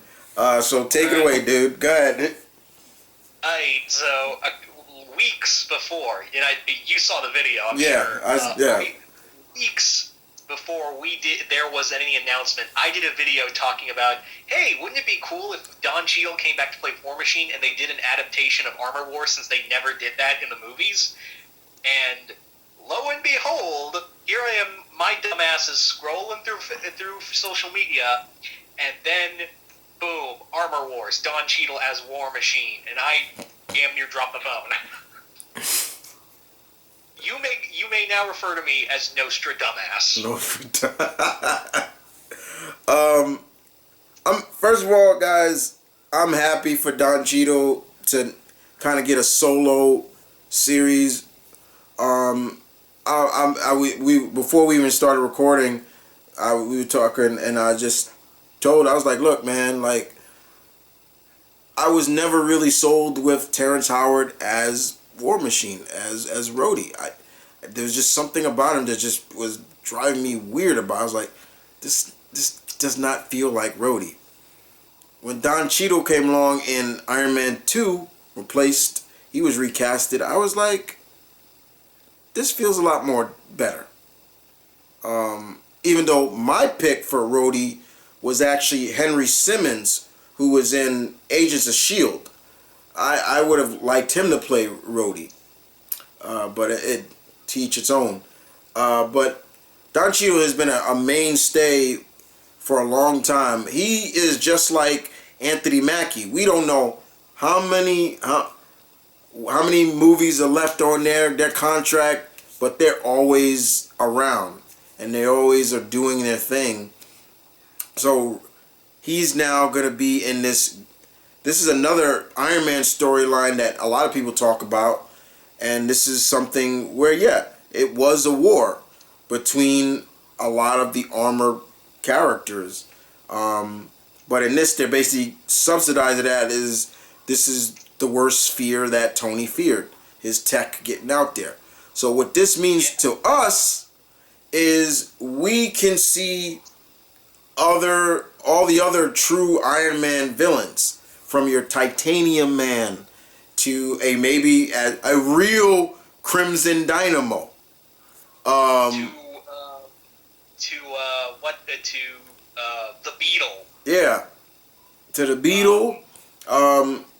Ultimo. We could see Ultimo in here. The Raiders. The Raiders, yeah. The Controller. Right. You know. And Stiltman. Yeah, okay. Yeah, all right. But yeah, we could. This is what this kind of means, and I've seen people throwing out. Maybe this means that Rhodey puts on the Iron Man armor, or so it becomes Iron Man, because Rhodey was Iron Man for a while. But I'd rather him stay as War Machine, you know, and kind of be there to, because that's who Rhodey is, and they did the whole, you know, Iron Patriot thing. It didn't work out. Could we see somebody take up that mantle? Like, okay, this is the new Iron Patriot. Who knows? But yeah, like that could be a certain goblin-centric guy. Yeah. So. Also, real quick, Mm-hmm. You know who they're probably going to make the main villain in here? They're probably going to bring Sam Rockwell back to play Justin Hammer. I wouldn't be surprised if they do. Like, Sam Rockwell comes back to replace, play that Justin Hammer. I even threw out this character, Zeke Stane, Obadiah Stane's son, who we saw in, you know, the Fraction run of Iron Man. Because it never said that Obadiah Stane didn't have kids.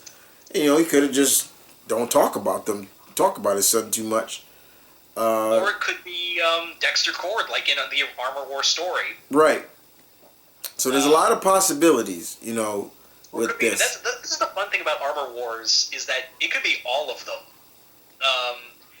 And plus, you know, this could be where they're spinning the Ironheart show out of. Yeah, we were talking about that too. Riri could be spun out of this.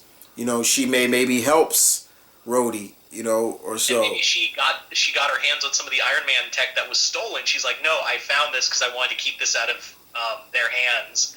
And by the end of the story, Rhodey's like, no, you keep it. Tony, Tony would have wanted you to have it. Like, yeah, because in the original source, yeah, she did find a old, I think Mark 1 or of Tony's old armor, and she re-engineered it to her fitting her better. So they say, like, yeah, she makes an advanced suit of armor. So yeah, maybe that's a good way of even going to it. Like, yeah, like, okay, yeah, like, keep it, you know, you keep it, Tony. He would want you to keep it. That would be a perfect way of, you know, getting her over and getting her to maybe characters who never liked her and be like, you know, okay, like, because I've noticed, guys, there are characters that people don't like the comic version, but love the MCU version. I'll give you an example of that for me personally. Maria Hill. I love Kobe as Maria Hill, but I fucking hate the character in the comics. I hate Maria Hill. I'm like, please die. Like, just die. Like, I don't like her attitude. I hate, she thinks she's better than everybody. She has the biggest ego. And if somebody has and if you go back and read people who had higher clearance levels in S.H.I.E.L.D. than her, she is just like she does a little temper tantrum. I hated her. But Miss Saunders made me love the character, her version of it. There you go. That's a good example right there. Yeah. So that's the thing, is that this show has so much potential. We could even see Yensed's daughter. She could be in here. Oh yeah, because she did become Iron Patriot at one point. She took over in U.S. Avengers. So yeah, this. We could see AIM. I mean, they did mention AIM in I think 3 or so. So yeah. Yeah. And we could actually get MODOK. Oh God, yes. That's a big head. That's a big head. Jesus. That still cracks. Just a big head and tiny legs. Yeah, that still cracks me up. No, when Thor said that in Earth Minus Heroes, that cracks me up every time. I'm like, oh my, geez, that's a big head. It's like a giant's head was put upon a babe's body. Yeah, oh my God. I mean, I think if they did MODOK, he would have to come off a little bit more scarier. Like, I think how they would do MODOK is probably make him like a computer virus. Yeah. Like Skynet or something. Skynet, like, in the Avengers game, he kind of came off creepy and scary in that. So I'm like, they could go that route. Or even, I hate to use it, but in Iron Man, the animated series, the computer animation one, he was really creepy. Kind of talk really like this, and Data, and I am MODOK. He was scary. Like, okay, yeah, he had no real emotion. He felt like a real Terminator, like, just with no emotion. But I mean, it'd be actually kind of cool if they brought in AIM and brought in, like, as a big villain, like a big, like, something for Rhodey to fight, the Quintronic Man. Yeah. And people are thinking, with a what now? No, yeah, probably. Yeah, see, these are characters like a lot of people. Or see, I'm taking it old school, guys, because being that this is Rhodey, back in the day, Rhodey had his own series. Well, he's had many series, but he had his own series in the beginning in the early 90s, and one of his villains, the major villain, it was called the Director. So we could probably see that character in there too. What about the Unicorn? Oh Jesus! Yeah, we could probably see that character. Or we could get the Guardsman. The Guardsman. I think we're definitely going to get the Guardsman. Like, they're going to be like, yeah, we. I think those characters are going to be used and that's probably going to piss Rhodey off. Like, no, you're not going to use my friend's, tech as to be like, ward, guards for in prison or something like that. That's not what he wants. Or the Mandroids. I think definitely the Mandroids are going to be in it. But I think you're right on the money with Justin Hammer. And I think he needs to be back because it wasn't that Sam Rockwell did a bad job. He just felt kind of like lackluster as Justin Hammer. And he's a really good actor, and I think he'd be you just need to give him more stuff to do. Right. I'm probably people out there saying, what about bringing back Mickey Rourke? I think he dead. I think he's dead. He dead. He's dead, guys. So I don't think that would be the case. But maybe yeah, we could actually get like an actual Whiplash. I would love that. I would love her actual Whiplash. I mean, would they go with the female version or just another male version? Yeah, man, like that'll be crazy. Oh, dude! You got somebody? Stingray. Yeah, we can introduce Dr. Wendell. The only problem is, his suit was really be made for underwater. It's not like he can't use it on land, but his suit is definitely made for deep sea diving and things like that. But yeah, Stingray could be. And Tony would, I mean, not Tony, Rhodey would have to go against the government. Yeah. I mean, he's already kind of like at it with like Ross, Ross and, he kind of like had it up to here with Ross. You saw it in Endgame and all them and Infinity War, like, he was like, I'm kind of sick of this, like, Ross just talking shit, Yeah. And you could have Ross working with Hammer to build all these things like the guardsmen and the mandroids. Yeah, Ross would do some shit like that. He would.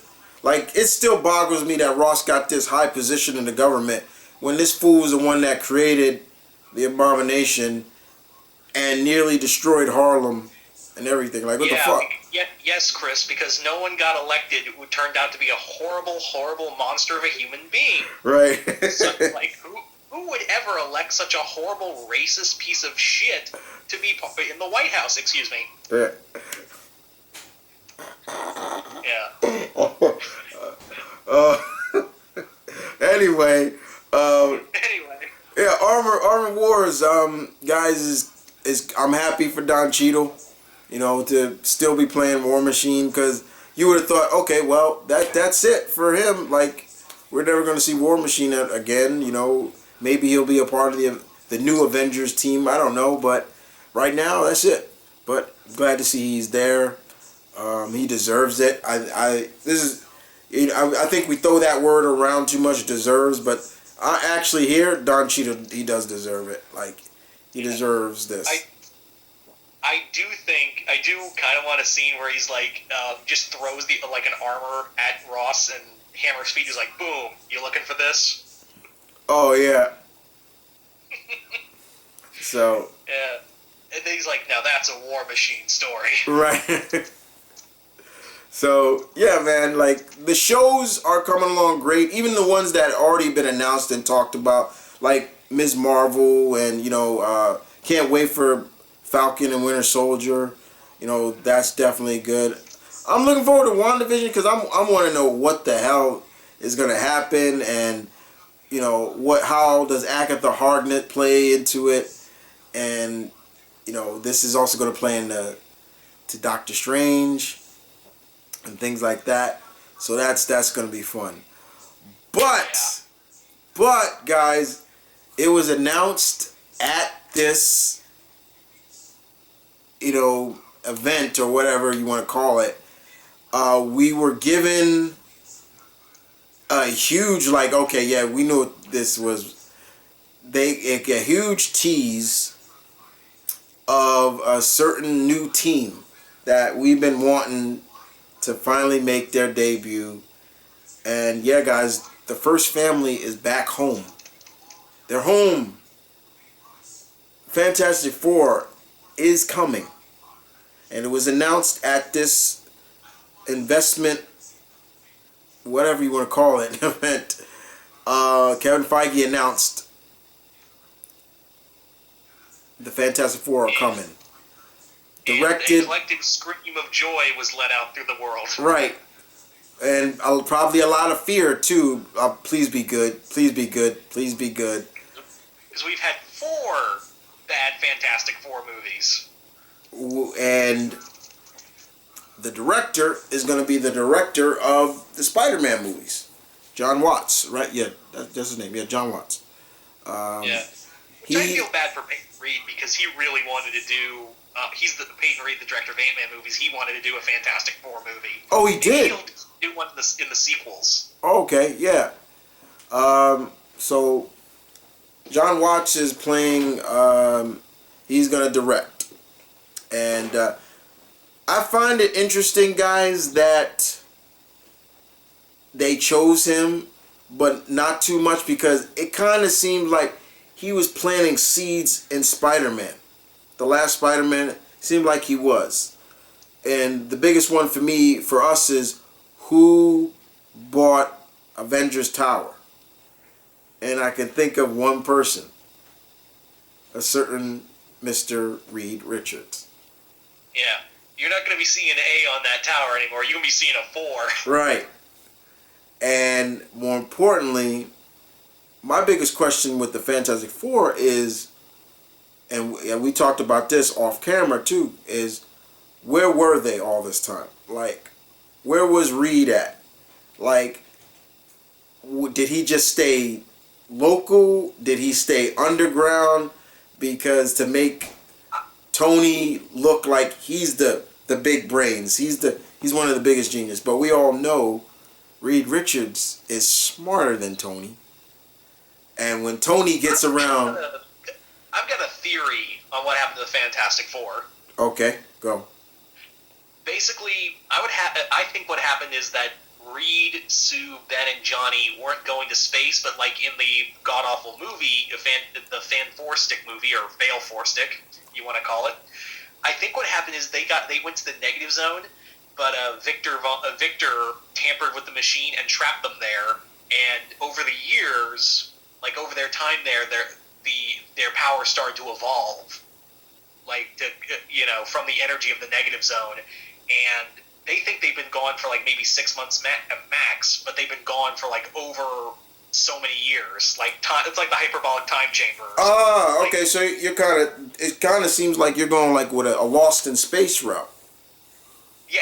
Yeah, that could work. I've thought about that too. Like, yeah, maybe they got trapped in a negative zone, but if to them it only felt like maybe a couple of minutes or whatever. But in reality, it was this long or so, and now, they got to prove who they are again, or, kind of like that Lost in Space route. But the biggest thing one thing that has to be clear and has to be showcased in this new, I think it's a movie, is their family. You have to keep that's the forefront and center piece of the Fantastic Four. They are a family. Yes, they're adventurers, they're explorers and everything like that, but they're also a family. You can't forget that. That has to be bulletin every time. They're a family. They're a family. They're a family. Until it's like embedded into their heads. The writers, the producers, everybody. Like, remember, they're a family. Like, I feel Kevin Feige should tell John Watts, go back and look at all those past movies.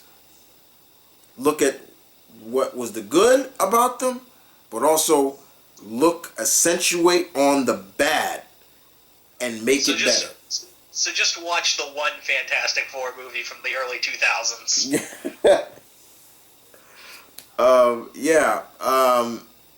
And it does make me wonder, like, where they're gonna go. I'm still want to hear. There are two actors I want to hear in this when they cast. Like, I'm dead serious. I'm not even joking, guys. If I don't hear Emily Blunt and John Krasinski as Reed and Sue, I'm gonna be pissed. I'm not joking about that. I'm dead serious. Like, they better be casted. Everybody else would be just gravy, just be cool to me. But yeah.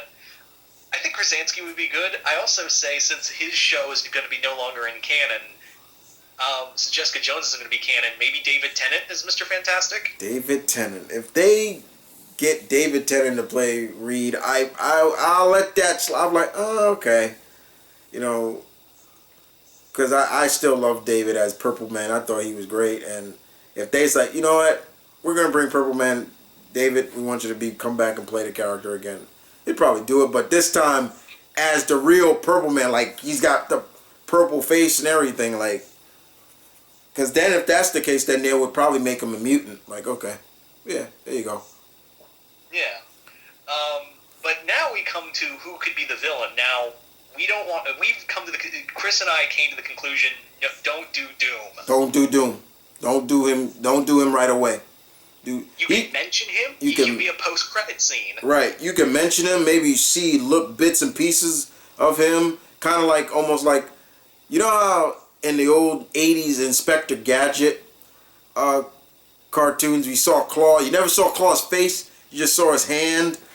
You could just see him just watching them. And yeah, like, dude, it would be perfect. Like the like how you could do the post-credit scene is like this. There's this newsreel, and it's about the Fantastic Four coming back, and the newsreel gets to all the way to Latveria, and it just focuses on like this chair, and you see this metal hand clench in a throne, and it just closes up on this this masked pair of eyes, and it goes, Richards. Right. That'd be cool. Like, or like he's drinking something and he just crushes the like I thought something like that. That actually would work. All I care for right now, I said before, y'all want to make Doom legit, make him similar to Darth Vader with his own theme and everything. Like when he comes on, he's got a theme and everything. I say that all the time, guys. Y'all know I say that all the time. Give him a theme like and Jesus Christ, let him do magic. Yeah. Oh yes. I've said it before. Like you want to give him an edge. He's an alchemist. He's an engineer, but you give him all those things. His armor should be laced with like runes, like incantation runes, like and making it. And remember, his armor is laced with the cross of Jesus. Right. So I don't think they would go all there, but that'd be still cool. Yeah. Like. And that would be kind of cool. Like if you really, like you said, if you really want to give him an edge, like Doctor Strange comes at him and he's like, "So you're the Sorcerer Supreme." Right. Don't make me laugh. Like don't make me laugh. Like I've heard of you, Doctor Strange. Like before you even got this mantle, and even then I thought you were like a joke of a doctor or a surgeon or something. Like that would give him an edge. Like he is familiar with everybody. Like kind of like how they're chilling in Latveria the whole time, watching everybody. Yeah, just watching everybody. Like kind of how they're doing. They say that's how Taskmaster's gonna be. Like he just watched everybody. That's how I would do Doom. Like yeah, like he's just like. It's not hard, like, you can just explain, Latveria, it's an isolation country. Yeah, it's an isolated European country. Like, nobody really goes in, there's no export, there's, not much is talked about, because nobody who's ever been there either comes back. Something like that. Like, just make it like Europe's North Korea. Like, oh my God! Yes, that would be perfect. Oh shit! I did not even think about it. That's a good one. Yep. Yeah. And this way you could also have Simcaria, Silver Sable's kingdom, home. Mm-hmm. And so since we don't have Doom, I am betting it's either going to be one villain that the Fantastic Four fought first, or if we go by the negative zone route, you kind of realize what villain I'm talking about for the first villain. Annihilus. Yeah. That would, when the Fantastic Four get out, it, opens the door for Annihilus to come in. He's like, oh, hello, new world to conquer. Right. Annihilus, so, Multi says Annihilus. I say go with the classic Mole Man. I say go Mole Man. Hell, I even say go Diablo.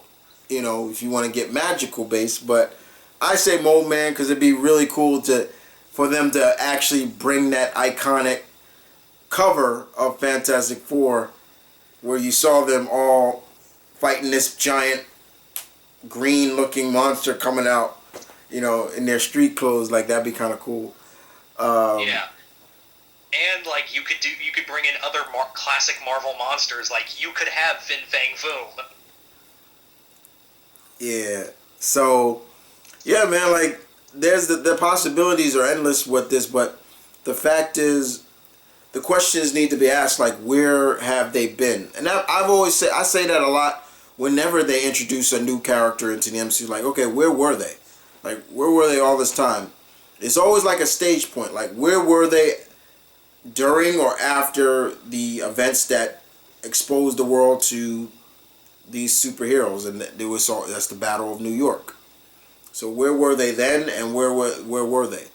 So the whole concept of Reed Richards being maybe missing would make more probable sense, because if that was the case, if he wasn't around, if he was around, then you know he would be trying to get into Wakanda for.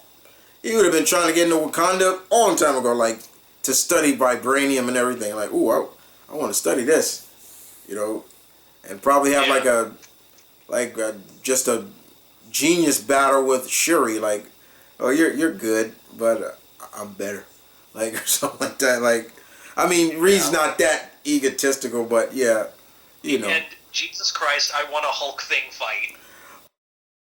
Oh yes. So who would you like? Honestly, if he wasn't Yondu, I would have picked Michael Rooker to play Ben Grimm. Michael Rooker as Ben. Yeah, again, like he's already Yondu, so. Yeah, but Yondu dead now, so. Yeah. And it does. And the thing about me is I want thing with more practical effects and not all special effects. I don't want him looking like a clob of shit walking doo doo. I don't want that. And we got that before. I feel that they could work practical effects and special effects into it. Yeah. I mean, Sue and Reed are kind of easy because you could just say Krasinski and Blunt because duh. But Johnny and Ben's going to be the real interesting. Johnny, yeah, that's who's the. I mean, I've said Zac Efron for Johnny Storm for a long time, but Zach's getting up there. Well, I mean, Zach's in his late 30s. I don't want Johnny to be too young, and I don't want him being too old. But you know, those are the two hard ones. We saw what happened with Johnny in the last Fantastic Four. No offense to Killmonger and Adonis Creed and all of them, but Michael B as Johnny, that's right there. That's the scary part, guys, is we don't want I don't want that. I don't want that. Like I don't want Johnny and Sue being adopted siblings. No. They need to be blood siblings. Yeah. And I want Ben and Reed to be like old friends. Like I want them to be like, hey, we were old college buds. Right. Or high school buds. Like, yeah, Stretcho, what's up? Hey, Stretcho, my sweet Aunt Patootie. And hey, and if anything, I want to see Ben go down and beat up on them Yancey Street Gang punks. That'd be so cool to see that. Like, oh, it's kind of fun. Like him go, but like if we go with the missing, like they've been missing for all this years, he just like, I know where I'm going first and foremost. I'm getting me a Yancey Street pizza. Yeah, or something like that. Yep. And then of course, yeah, you can introduce Alicia Masters. Sometime in there. Like, okay, Master. What happened? We can hint at the Puppet Master. The Puppet Master could be hinted at. I don't think a character like that is needed to be the overarching villain for a whole movie. I like the Puppet Master, but I've never really looked at him as like a threat. Like once you get that special clay out of his hand, what is he? Yeah. Now let me throw that lens, the Frightful Four. Ooh, the Frightful Four. That'd be kind of cool. The Frightful Four. Yeah, like Vapor. Like the Wizard. Mm-hmm. The Frightful Four would be cool. The Wizard, Hydro Man, depending who you want, because there's been so many different incarnations of it. But the Wizard is usually always on the team. Yeah, you could have Dragon Man on the team. Oh. This could be a very good way to reintroduce the Inhumans. The Inhumans. Yeah, because they didn't exactly stick the landing the first time. Yeah, that's right. I mean, it's going to be interesting because I believe they said Kamala is going to be Inhuman. So I'm just saying, like, yeah, we could see the royal family, because yeah, that last show, that show just kind of messed up their characters.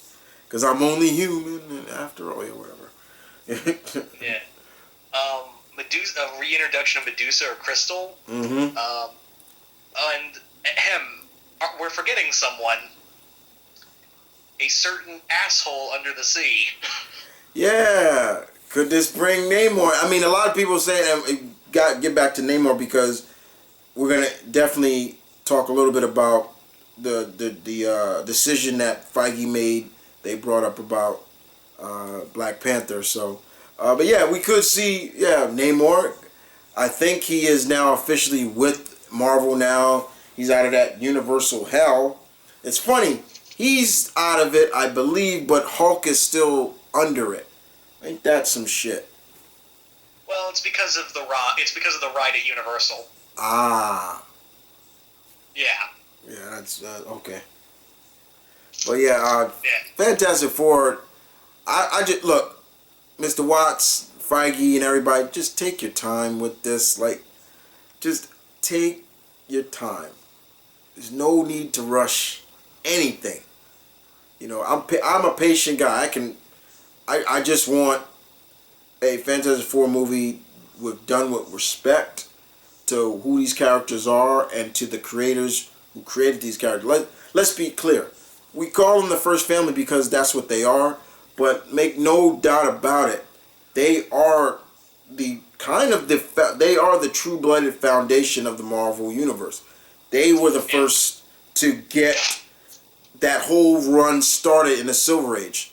They came out in '61, and everybody was talking about them. Yeah, and that's it what got feel like Marvel without them. Right. It doesn't. It always feels wrong when Marvel. We see it the Marvel Universe, and we don't see these 4 or 5 individuals with the 4 crests on their chest. Yeah. And okay, and I'm gonna make this perfectly clear. We talk about the Fantastic Four suits. Stay with the John Byrne or so look. I'm fine, but do not give Ben that stupid look that he had in the Moonscope series. I don't want him with the tattoo of the 4 on his chest. No, please don't do that. Oh no! Don't do that. Just give him the trunks. Just give him. Give him the trunks. Give him the trunks. Give him the spandex. You know, like I said, I want more practical. Cause don't get me wrong, Michael Chiklis, God bless him, he did the best he could with that role. And that was a character he actually loved. And I did not hate him as Ben. You know, he put his all into it. Even the voice. He deepened his voice. He you know. I don't hate that movie. It's not a good movie, but I don't hate it. The cast is really good. Right. Yeah. And Michael Chiklis is definitely one of the standouts for that role. Right. So, you know, it is what it is, you know, but with the major things with the Fantastic Four guys for me is make sure you understand what they are. They're a family. 2, the villains have to matter, but not Doom right away. Do not just throw Doom out there just to get him out there. You could tease him, but... Yeah. You could have him be the puppeteer for the first villain. Right. Or something. He could be the one behind Mole Man, like, coming up to the surface. And another one, guys, do not... Make sure you understand that Doom is... There's also a reason why he wears that armor. Because he's disfigured. Don't put it on him and he's nothing wrong with him. Oh, he's got a little scar on his face. No, he's disfigured. And why? Because he was in an explosion. And who told him not to do it? Reed. And yeah, I wouldn't mind making him older. Yes, the whole concept that Ty had makes a lot of sense. While Reed and them didn't say quote age as much, Doom aged a little bit more, and he's, you know, a little bit like jaded, and you know, like, well, I stuck y'all in there, but you know, don't put this whole concept that, you know, Doom and Sue had a relationship. That was one thing I hated about the first couple, like Doom and her were like a couple, or a former couple. I was like, no, no, what the hell, like, nah, don't do all of that. Make him an alchemist. Do any of that. I don't care if y'all steal the Van Cleist theme and give that to Doom. I'll take it, because that's a badass theme too. You know. No, yeah. Yeah, the other, like, who could play Doom? That's the thing. There you okay. For a long time I always wanted Jason Isaac to play him. He was the actor, guys. You can now see him in Star Trek. But he was also Malfoy's dad. And he was also in The Patriot. He was the villain in that. And he also voices He also voiced Superman in Red Sun. He was the Superman Red Sun. And he was the Emperor in the Dark Crystal series on Netflix. Right. So yeah. Which, honestly, side note, Jason Isaacs, I really want him to play Megatron after hearing that voice. Oh yeah, yeah. So he's definitely one. You know, it would have been cool if he didn't get casted as a very minor Doctor Strange character. Matt Mikkelsen. I thought he could have probably pulled it off. Oh yeah. I think he'd be cool. Jeremy Irons would be interesting. Jeremy Irons is getting up there, but yeah, I would, yeah.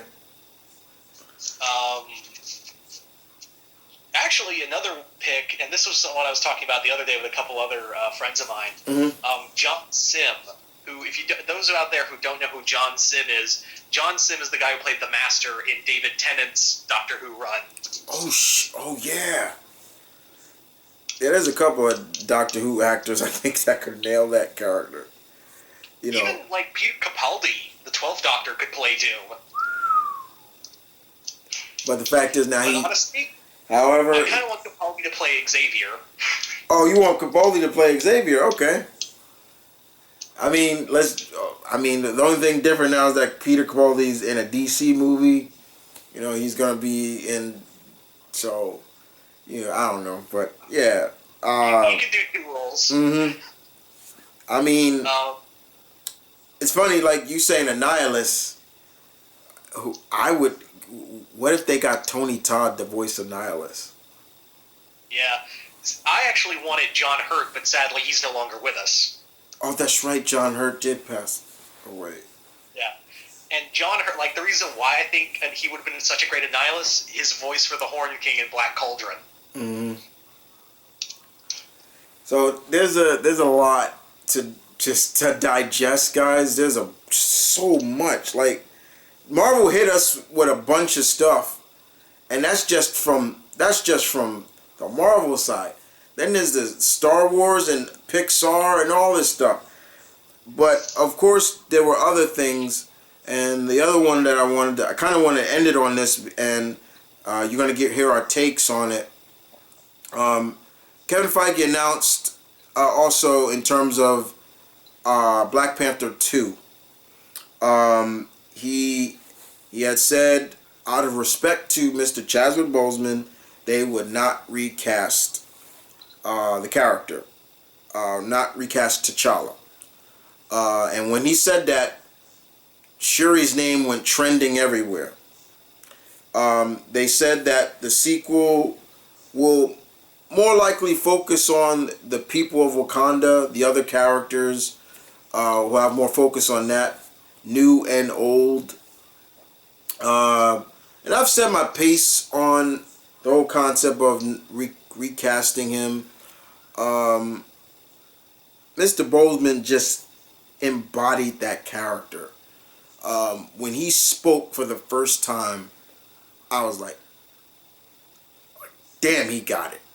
You know, I did not want a westernized Black Panther. You understand what I'm saying? People's like, I didn't want, he's from Africa, but he speaks with the Queen's English or something like that. Like he grew. then congratulations. If they did that in the movie, it'd be like, congratulations, you've lost the point of Black Panther. Right. So I didn't want that, but to hear Mr. Boseman play that role and nail that when he spoke for the first time with, I think it was with Black Widow, it was like, ooh, he got it. I got it. My biggest problem, my issue on why I feel that Kevin Feige is doing the right thing is because of now what we know more about. Like, Mr. Boseman was fighting a battle when he was fucking playing this role and other roles in it. He was fighting a battle that unfortunately he lost. Like, right, so please, like, honor that. Like, yeah, you know what?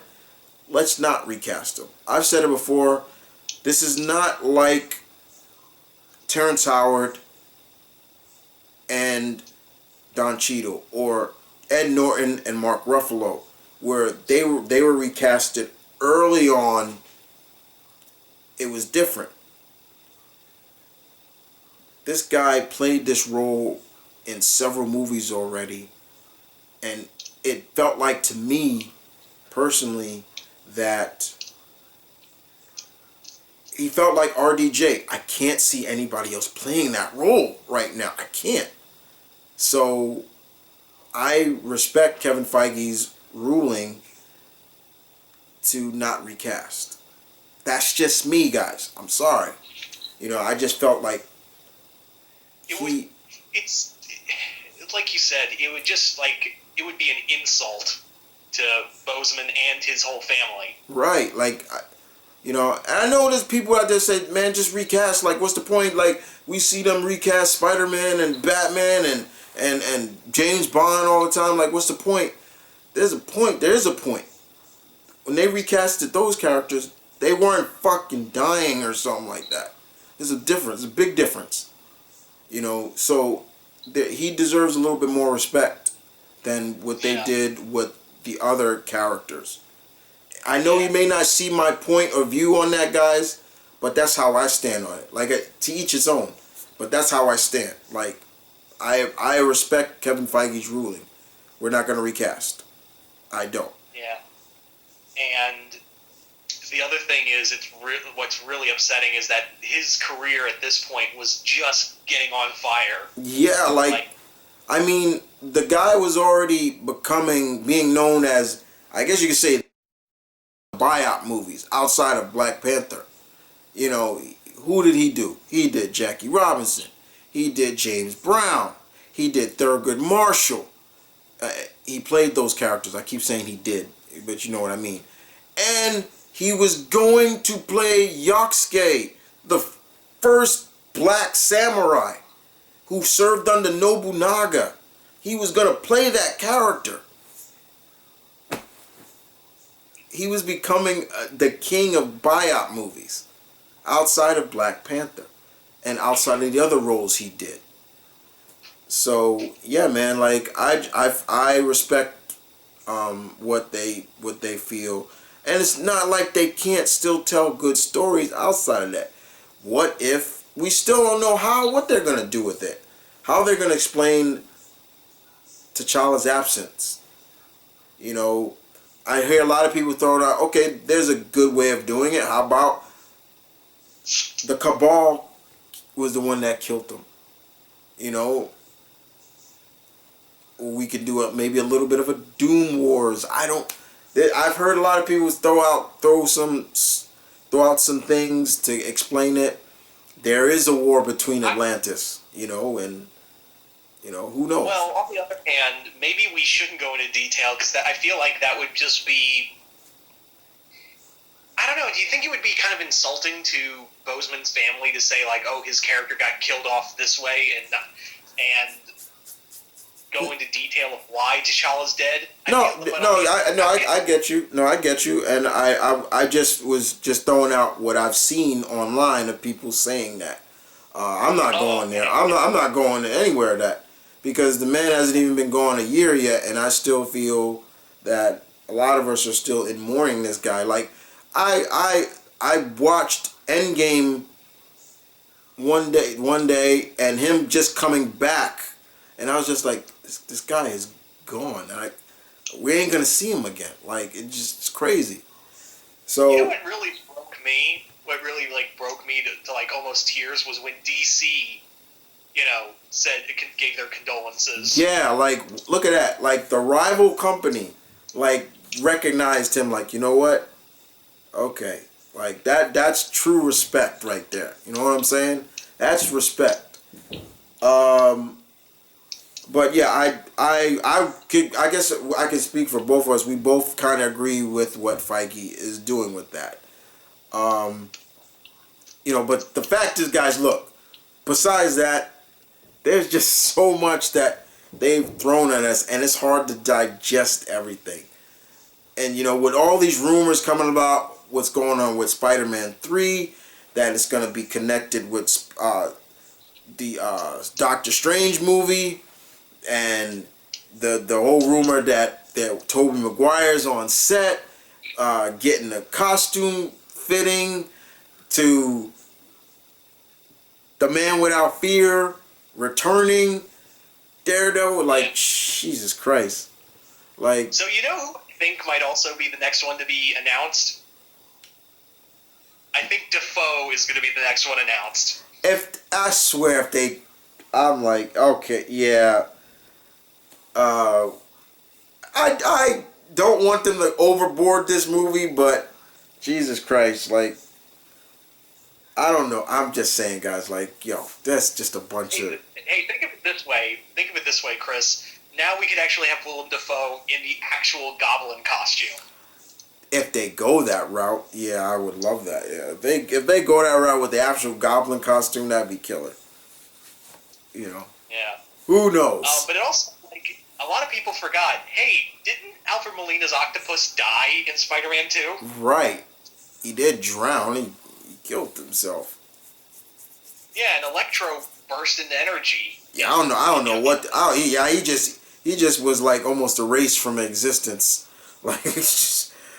So we don't. It does make me, because there's just a bunch of rumors, guys. From that, they're saying Kirsten Dunst is returning, Emma Stone's return. Wait, what? Wait, I saw her smack her head and die. You know what I mean. I don't mean it that way, but yeah, she did crack her head and went clock, and that was it.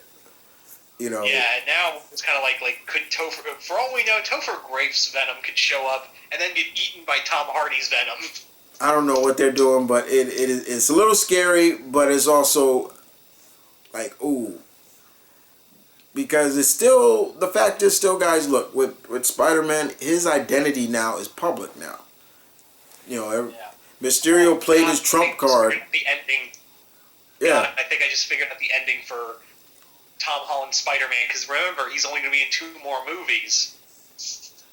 So maybe what they're going to do is have Tom Holland's Spider-Man go into another universe because he can't live a life here. With him and MJ, just go into another universe, just to be away from it all. Yeah. Oh boy, I didn't think about that. Food for thought, guys. Food for thought. But guys, look, man. If any of this happens, Nostradamus strikes again. He strikes again. The point is, guys, there's a lot to digest. We were just talking about the Marvel stuff, but the Star Wars stuff too. There's a couple of things from the Star Wars that have my jaw dropping as well. But perhaps we'll do that another time. I hope you guys enjoyed this kind of, because I haven't done anything like this in a while. Done a collabo in a while. So it was great to actually. Ty talked about doing this. He asked me, you want to do? I was like, okay, let's do it. I was like, we'll just pick the time, and so we did it.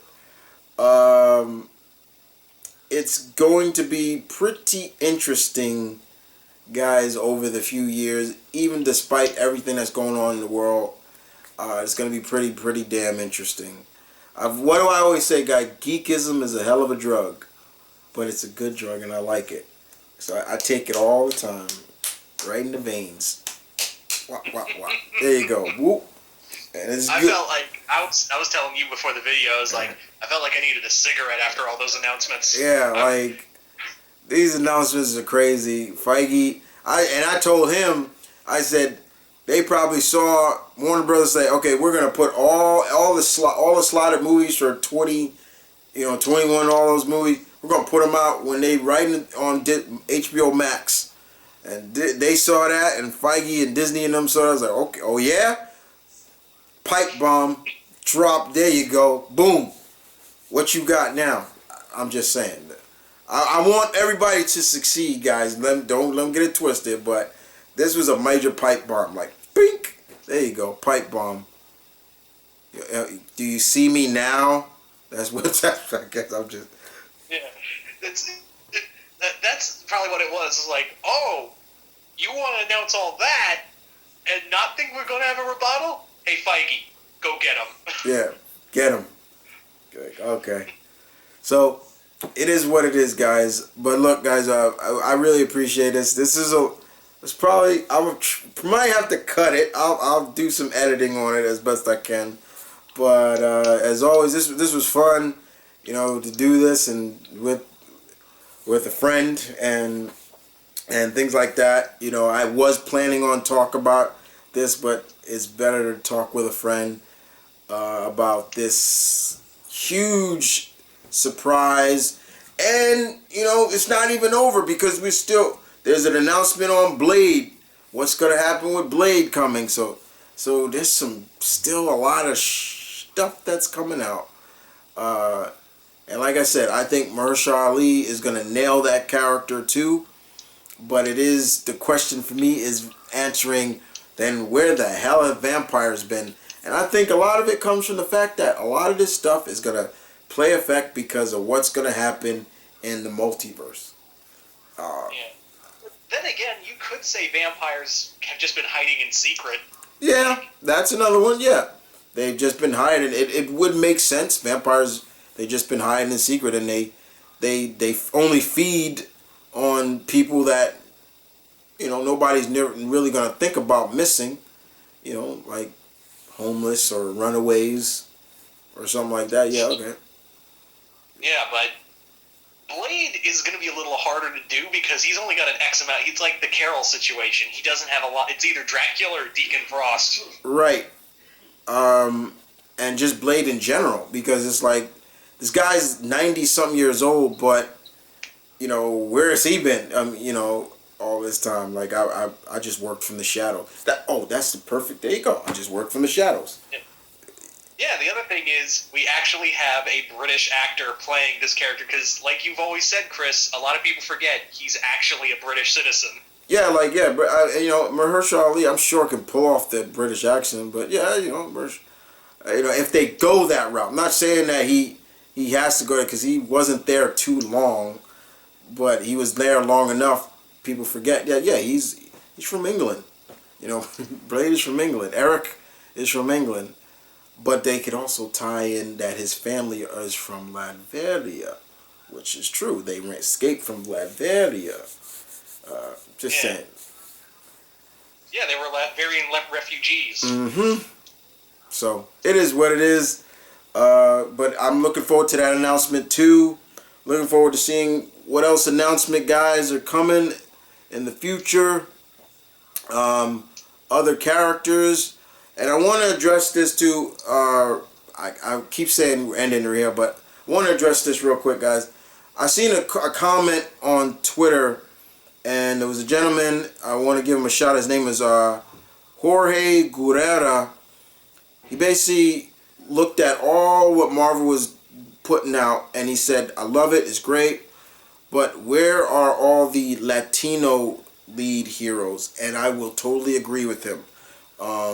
We got every other corner now of diversity here, but no Latino heroes.